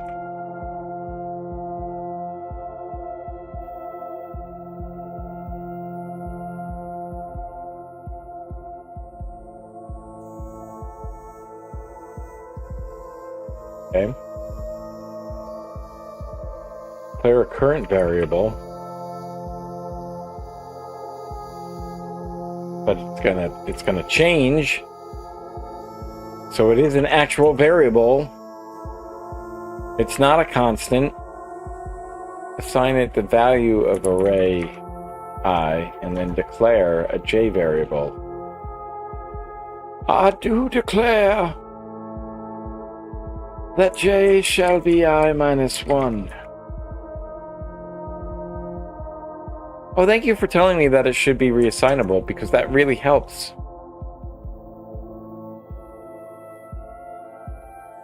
What do you want from me here? Wait a minute. Oh, the current value should be a constant, of course. The variable should be a constant. How could I be so dumb? For this algorithm, you'll want to use a while loop. This loop needs two conditions. While. The first is that it should not run beyond the beginning of the array, accessed with j.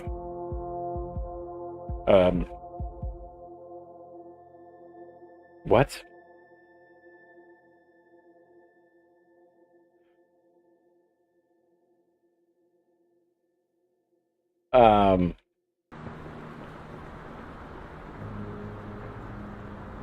I mean, j needs to be greater than 0, right?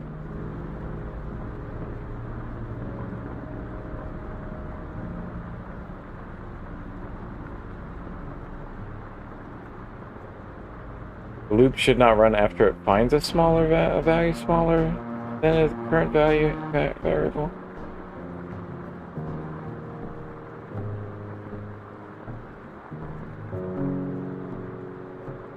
Current value.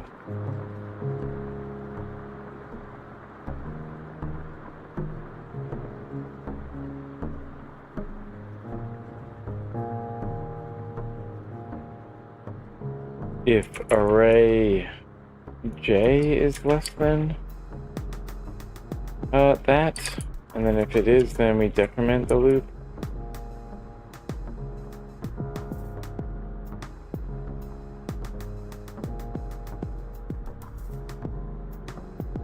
The while condition should have its first condition that checks the value of j is greater than or equal to 0. Well, that's probably the only thing that's sort of holding it up then, right?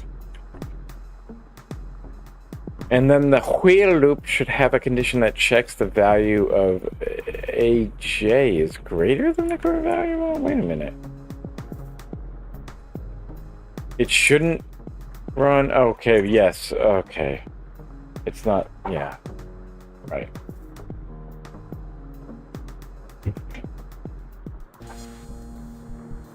Okay. I believe you. On each iteration of your while loop, it is finding an element that is larger than your current variable, and we need to move that element to the right to make room for the current variable, the current value. Do so by assigning the value at j index to the next index.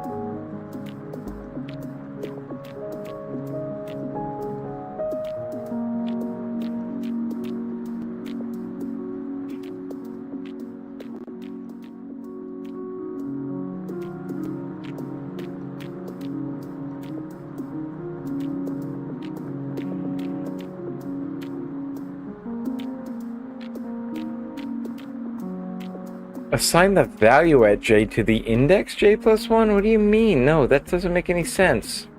Why would you be assigning the value to an index?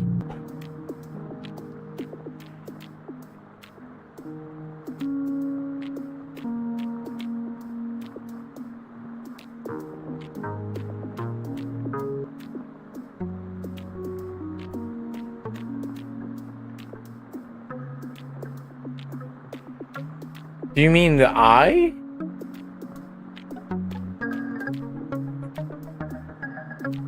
Do you mean the one at I? What are you talking about?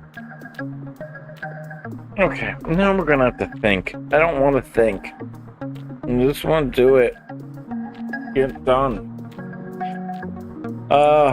Let's see. J is greater than or equal to 0, and array j is greater than the current value, so we're going to decrement. So then,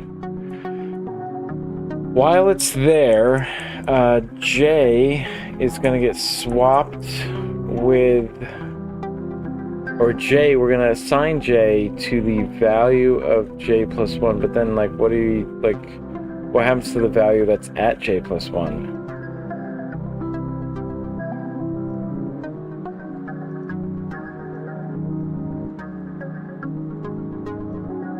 So really what we're saying, okay, so for I is equal to 1 through there. So,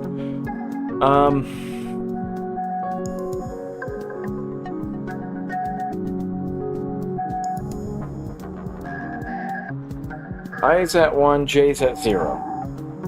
Or I is at 1, j is at array length? No, it's the other way.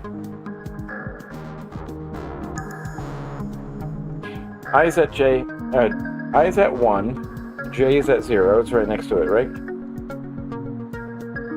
And so it's backwards in your view. So, is it though? Wait a minute, I don't know which way I have this flipped. Oh no. Okay, so visual aids aren't going to help with my camera, but it'll help myself. 0 and 1. So I is at 1 is j's at 0. Let's start that off. Oh my gosh. Okay, so let's write this down.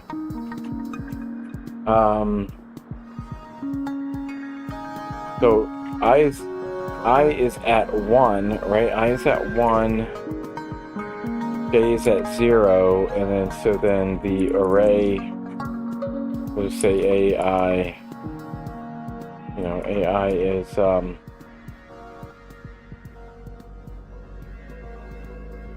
8, aj is 2,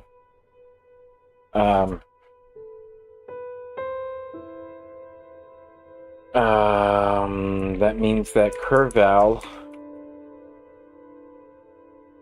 value is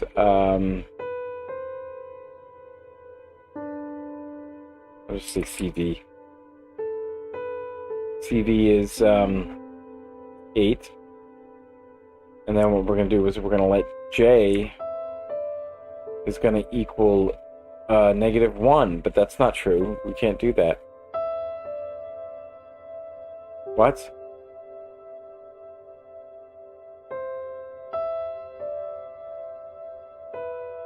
J is equal to -1. Okay, yeah, that's true. And then we get to the while loop.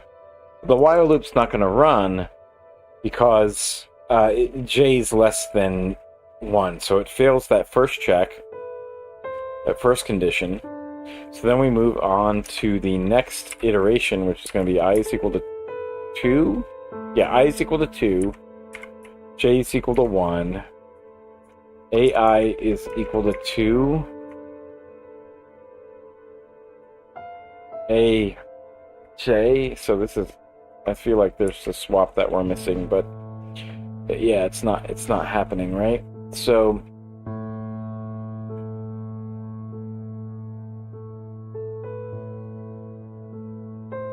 oh, wait a minute.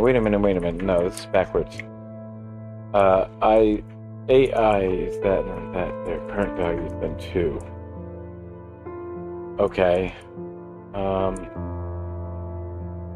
So what we're saying is that the first value is in place already? That doesn't seem to make sense to me.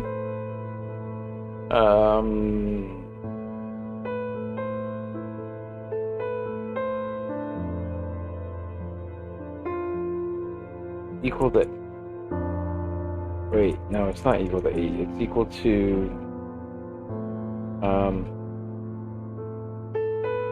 2, which then is 4. And then AJ is 2. DV is 4. J is equal to 0.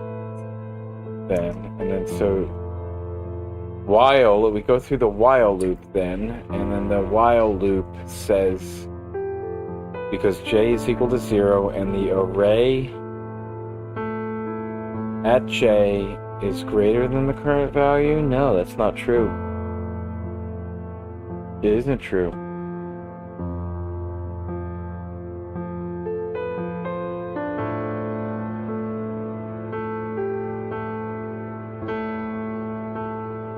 So it's already in place. But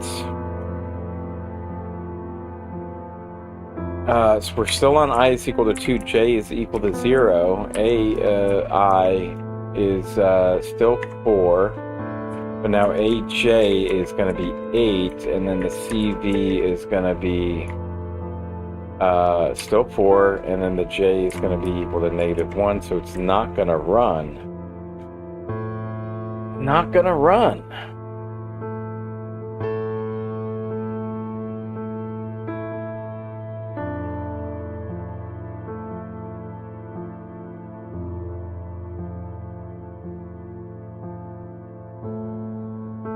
Something's wrong here.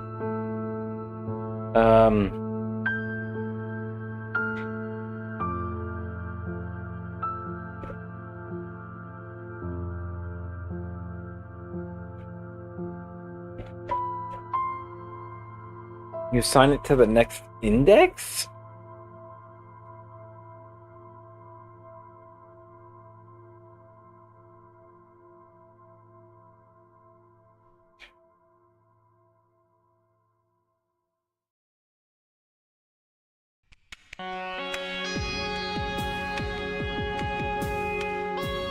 Why are we comparing indexes with values? I don't understand that.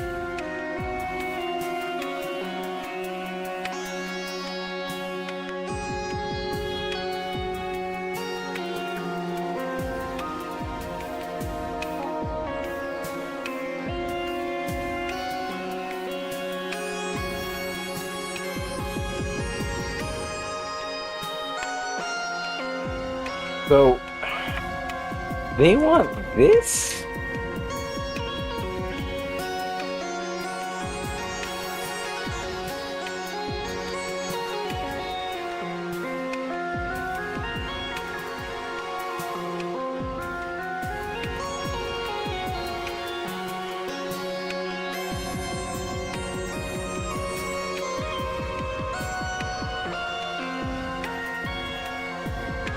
This just doesn't make any sense yet, you know? What the heck are you fucking talking about, dude? What the fuck are you talking about?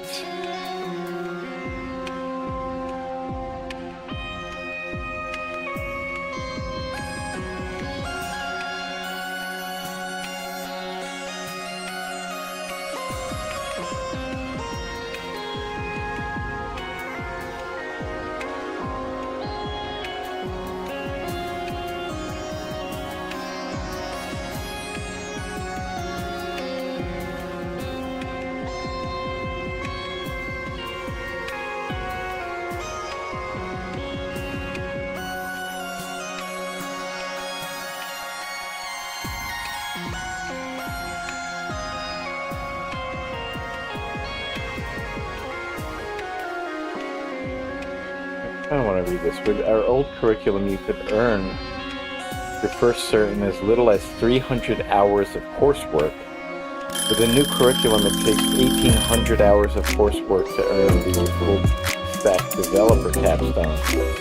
The result is that a ton of people are choosing to study our outdated legacy cert coursework rather than studying our new vastly improved full stack coursework. Kind of embarrassed that it took me months to understand this, and to be clear, there are a few other reasons that not everybody has moved on to the new full stack curriculum. The curriculum is still in beta. The back-end JavaScript coursework isn't live yet. Exam environment isn't live yet, so you can't sit for exams yet. Good news is that the FreeCodeCamp community is working hard to finish these 3 items. We're steadily shipping the remaining coursework, finishing our exam environment, and we're hoping to get the new curriculum out of beta as early as summer. Still, this won't address the problem mentioned at the beginning. It takes way longer to earn the full stack cert than it takes to earn our old certs. Happy to say we found a solution for that. As you may remember, the first 9 years of FreeCodeCamp's existence, we had tons of shorter certs, responsive web design, front-end libraries, relational databases, and more. Going back to this model to breaking the full stack and development curriculum down into a series of smaller certs, you can earn these new certs along the way as you progress toward earning that. Right, okay, but this is what I've been doing. The Python programming for the full stack thing. 300 hours.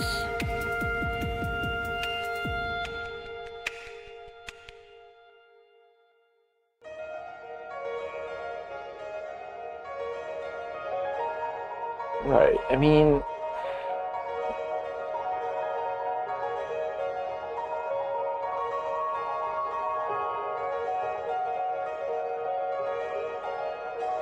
yeah, I mean, certs are a great way to,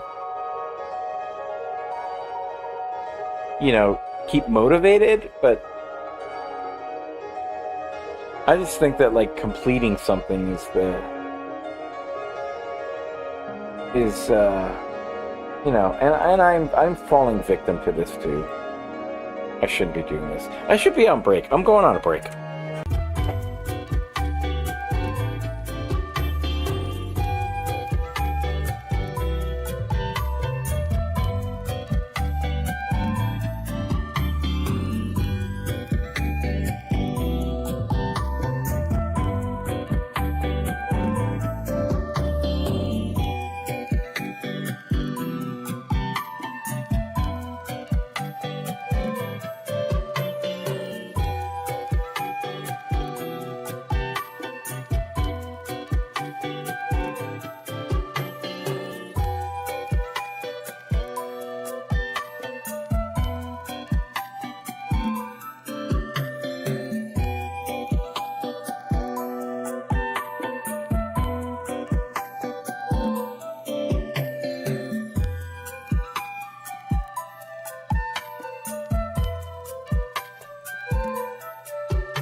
Yeah, we've been doing this stuff. So, how do I close out of that? There we go. Yeah. Weird. I do want to, like, I am, like, giving this a little bit of a unfair shake in doing the legacy courses, which, you know, I'm curious how they've improved in the new coursework.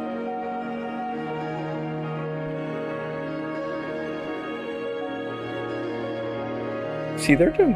This is what I was doing. Nobody has an answer?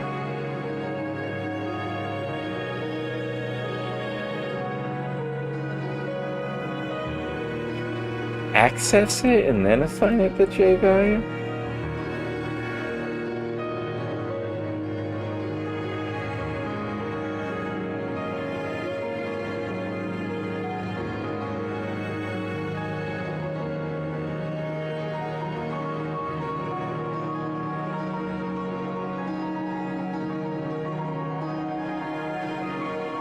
Here's my problem, though. Like, nothing... I don't think this is working right, because...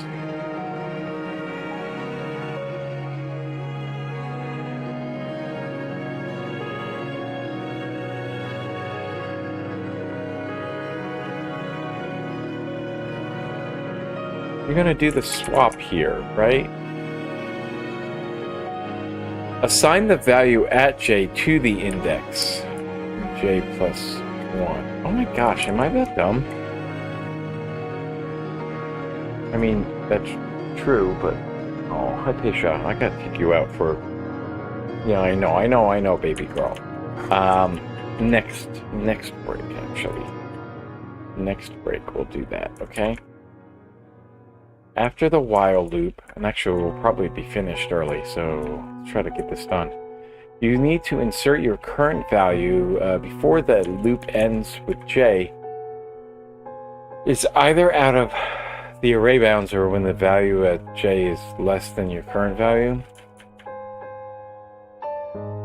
Use the assignment operator to insert your current value into... Oh gosh, these are words. They're just going in my eyeballs, out my mouth, and not connecting with the brain at all.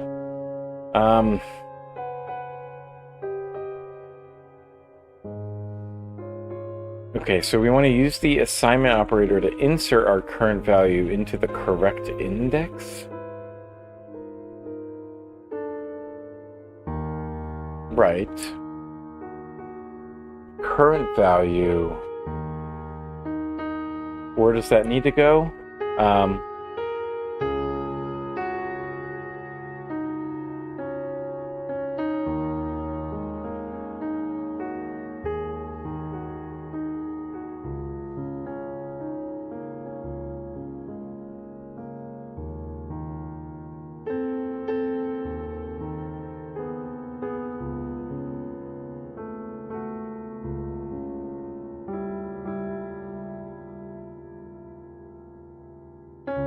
But the current value... Okay, so we're assuming that that's already fixed.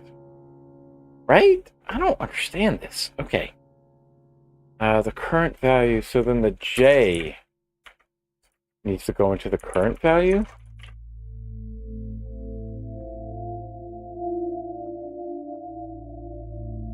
Or the next one. It needs to go into the next one.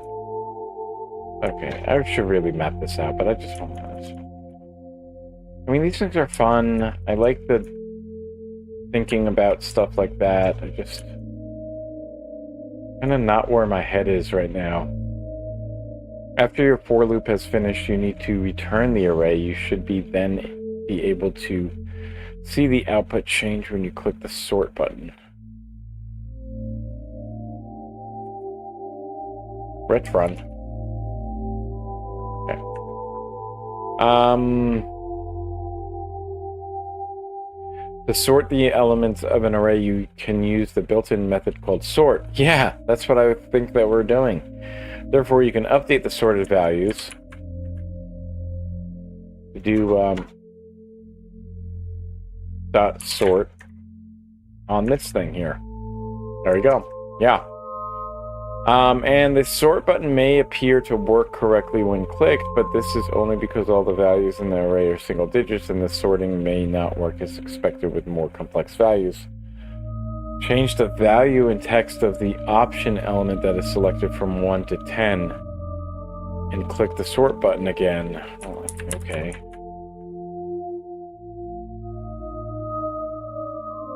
Yeah, because it's doing lexicographical sorting. Wait, what am I doing?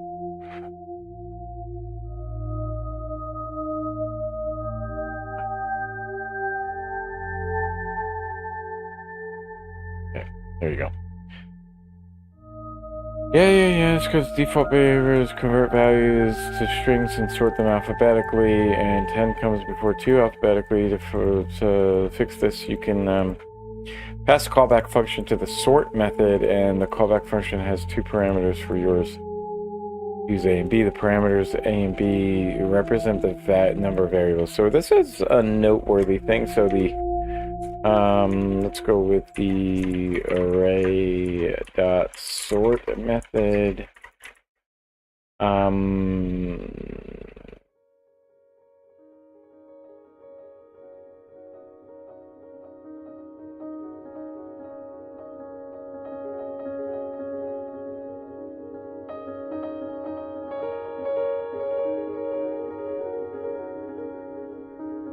Alphabetically, lexicographically, same thing. Fix this, you pass in callback function. Callback function has 2 parameters, A and B. And then what you do with them, you need to return something. So you need to represent the number of values in the array we sorted, and we'll just leave the function empty for now. Okay, that's fine. The callback should return a number, so if the number is negative, yeah, but can't you just pass in one of our sorting algorithms? That's so, I don't know.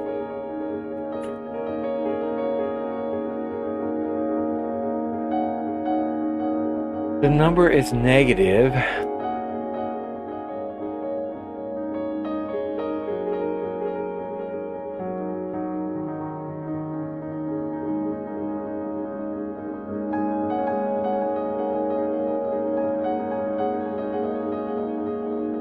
Which number? I'm not sure I understand.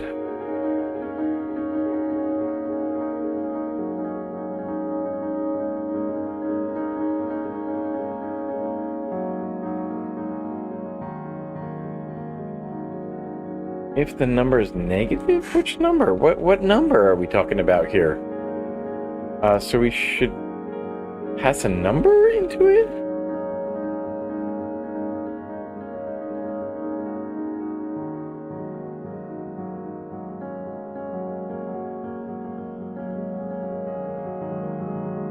What? This doesn't make any effing sense.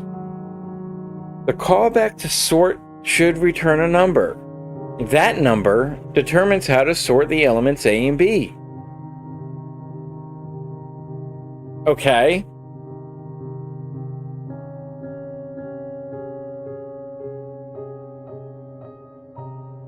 If the number is negative, sort A before B. Which fucking number? Which number?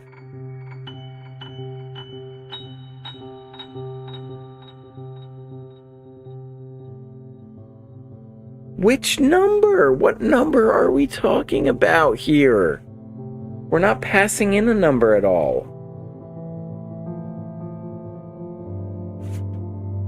What are we even talking about here? What are we talking about here?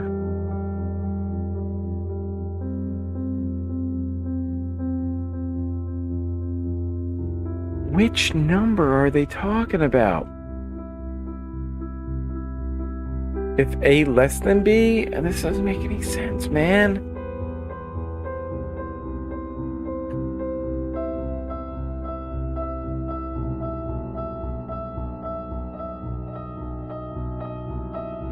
Shouldn't it? It's got to return a number. Return negative.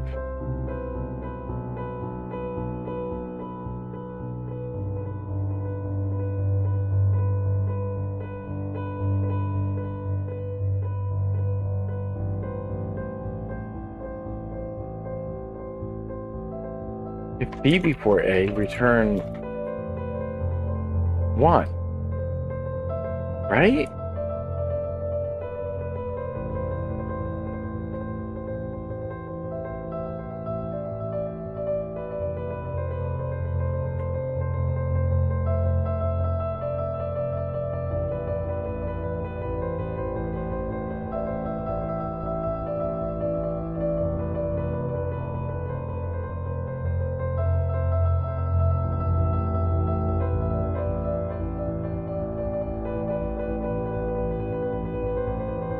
Oh my god, this is so dumb. Okay.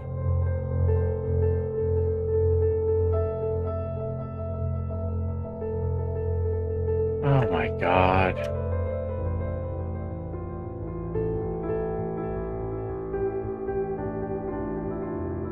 You need to be a little bit more explicit into like what they're expecting here. It should return a number.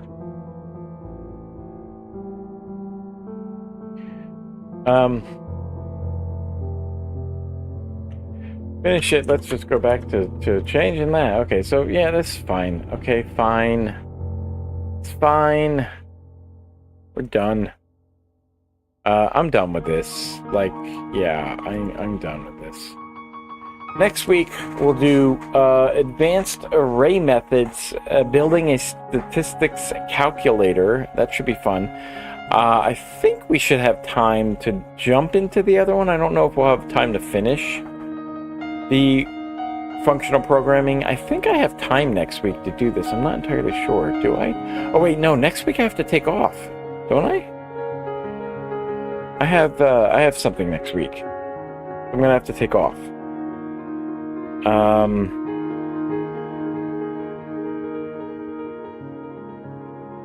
Yeah, I have something next week, so no, it'll be first week of November.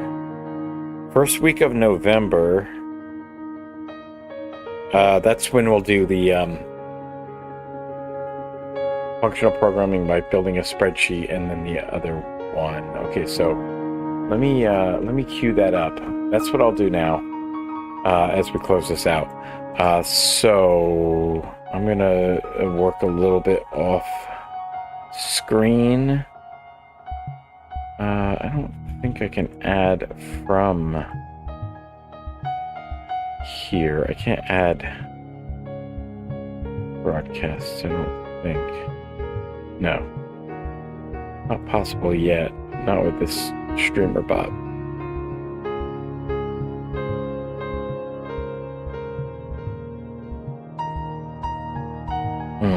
Okay. Yeah, so what I'll do, this is what I'll do.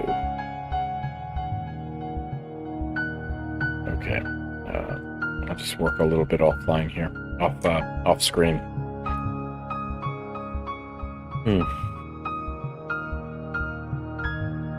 Okay.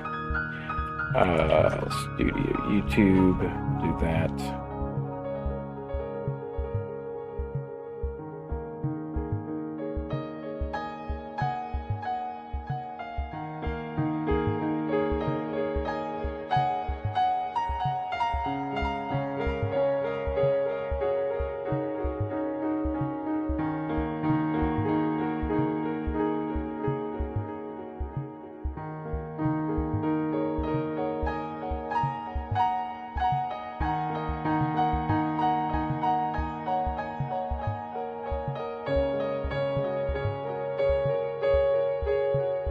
Okay.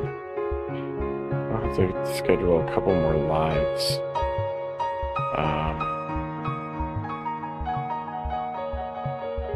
That one up. Another one.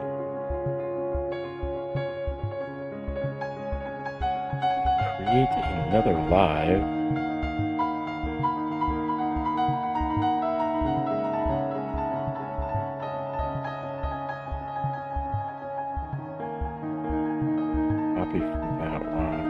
Reset settings.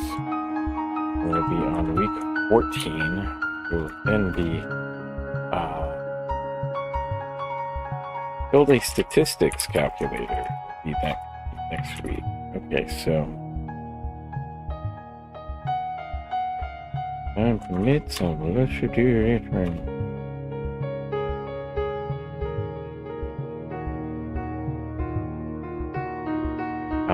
So what I'll do is copy this. Paste it down there. We'll copy the URL. We'll copy that down there. It's always a pain.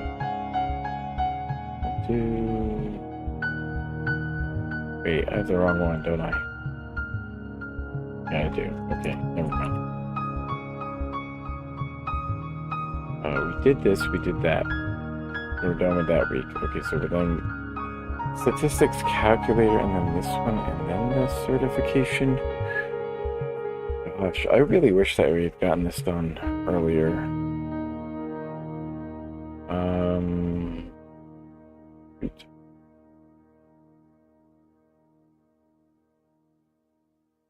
Yeah.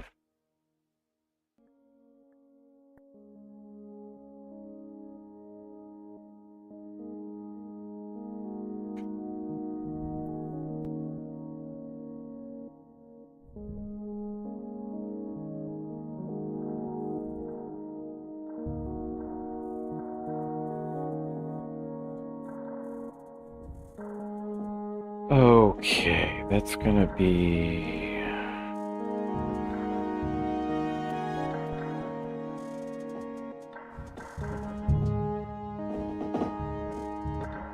let me see, because we also need to edit this copy the text.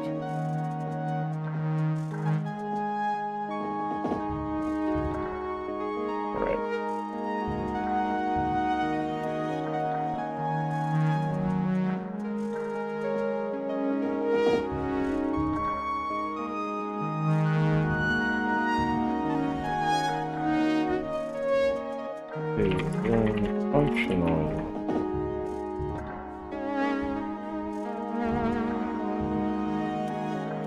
I'm gonna build a spreadsheet.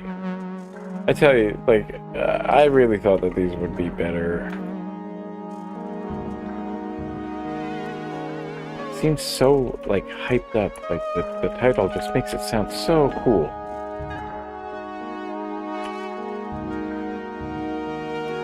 Build a number validator. You know, they say it's the loneliest number, but you know what? You're just the best. You are number one. Is that enough validation for the number one?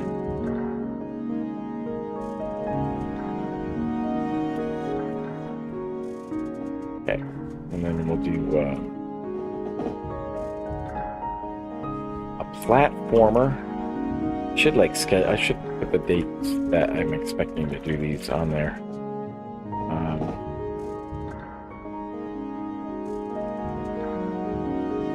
It's up here, isn't it? Oh no, it's this one. Okay, never mind. Building a platformer game. Intermediate OOP. This will be interesting because I haven't done any object-oriented programming with JavaScript. Yeah, I haven't dealt with classes, like writing your own classes and stuff. I wonder if they have something similar to decorators or anything.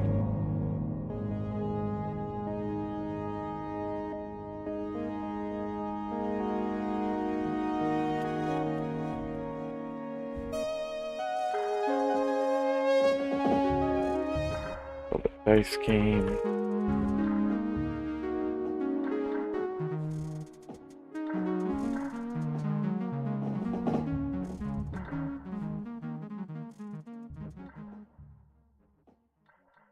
Well, the cash register, that's fun. Point of sale system, or just like the tender and whatnot.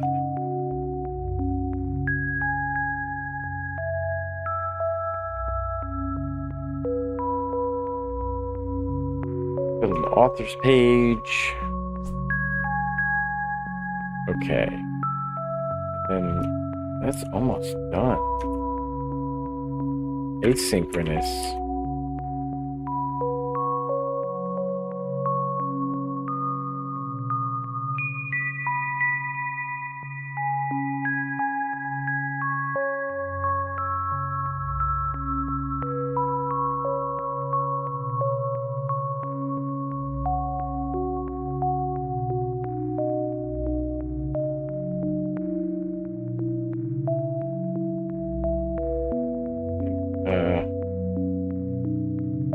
Closing that one out. Okay, so this will be next week. And we'll probably do start of this one in the next week, and then yeah, okay. Tutorial Tuesdays. We want to put that up on there. I should make some like thumbnails or something for these things. I've just been lazy with that.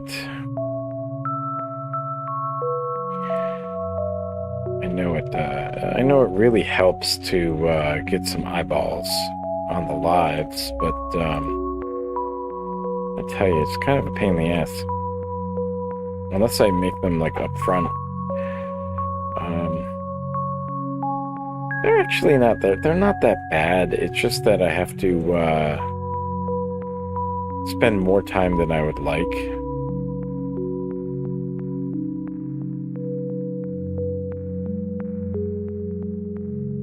And we're gonna schedule this for November 4th for 9:30, which is anniversary, so it's not ideal. But let's put that there. Okay. I'll try to schedule another one. Do I have enough time to schedule another one? We have 2 minutes. I don't think that's enough time, but so with the last couple of minutes, I just want to double check my my schedule for the next coming week here. And that page is weird. This is my here. Okay, so we want to go to calendar and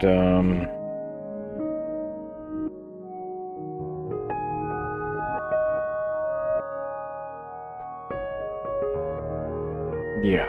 So why don't I put tentative dates to do this on? So we'll do this on 11.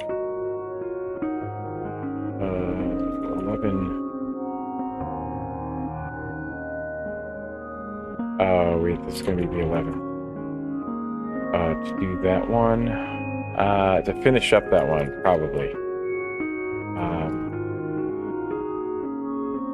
It'll be the 4th, and then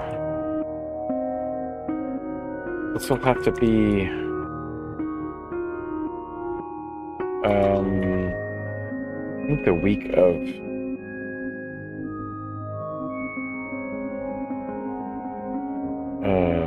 let's see, the week of Thanksgiving, I think.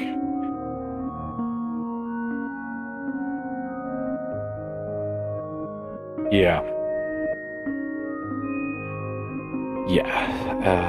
But that all looks good. The 18th and the 25th. Oh, the 25th is the... No, it's not. Never mind.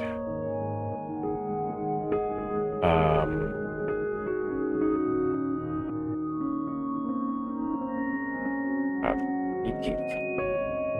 And then this will be... Oh, wait.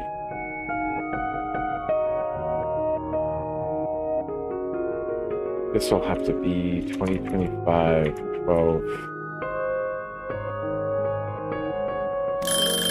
There we go. That's it for today. I gotta get going. I gotta get a lot of stuff going on here today. The rest of the schedule is going to look good.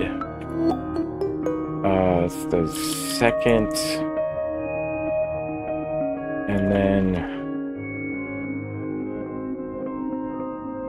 their tentative dates, and then the 9th.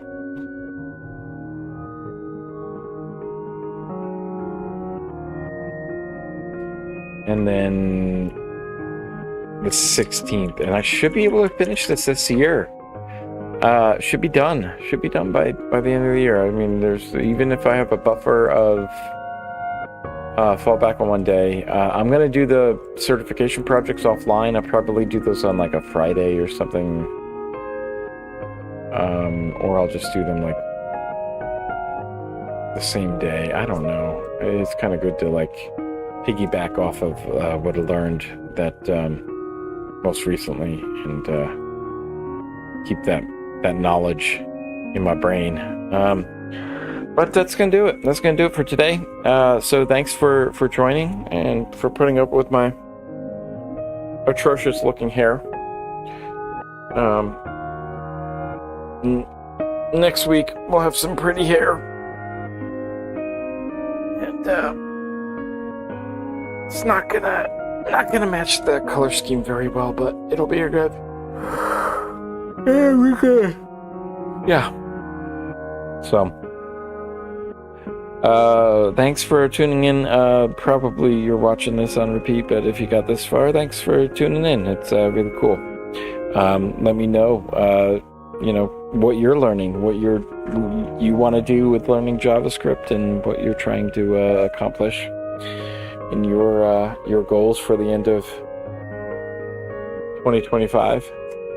My goal is to eventually contribute to some open source projects which use JavaScript and TypeScript, and I just don't feel confident yet to do so, but hopefully soon be able to do that. And I've been keeping an eye out on like the things that I could use from these tutorials, in some of the things that are kind of open tickets, and also things that I would like to see from some software like Crosshair. That's it for today. I'll see you next week. Ta-ta.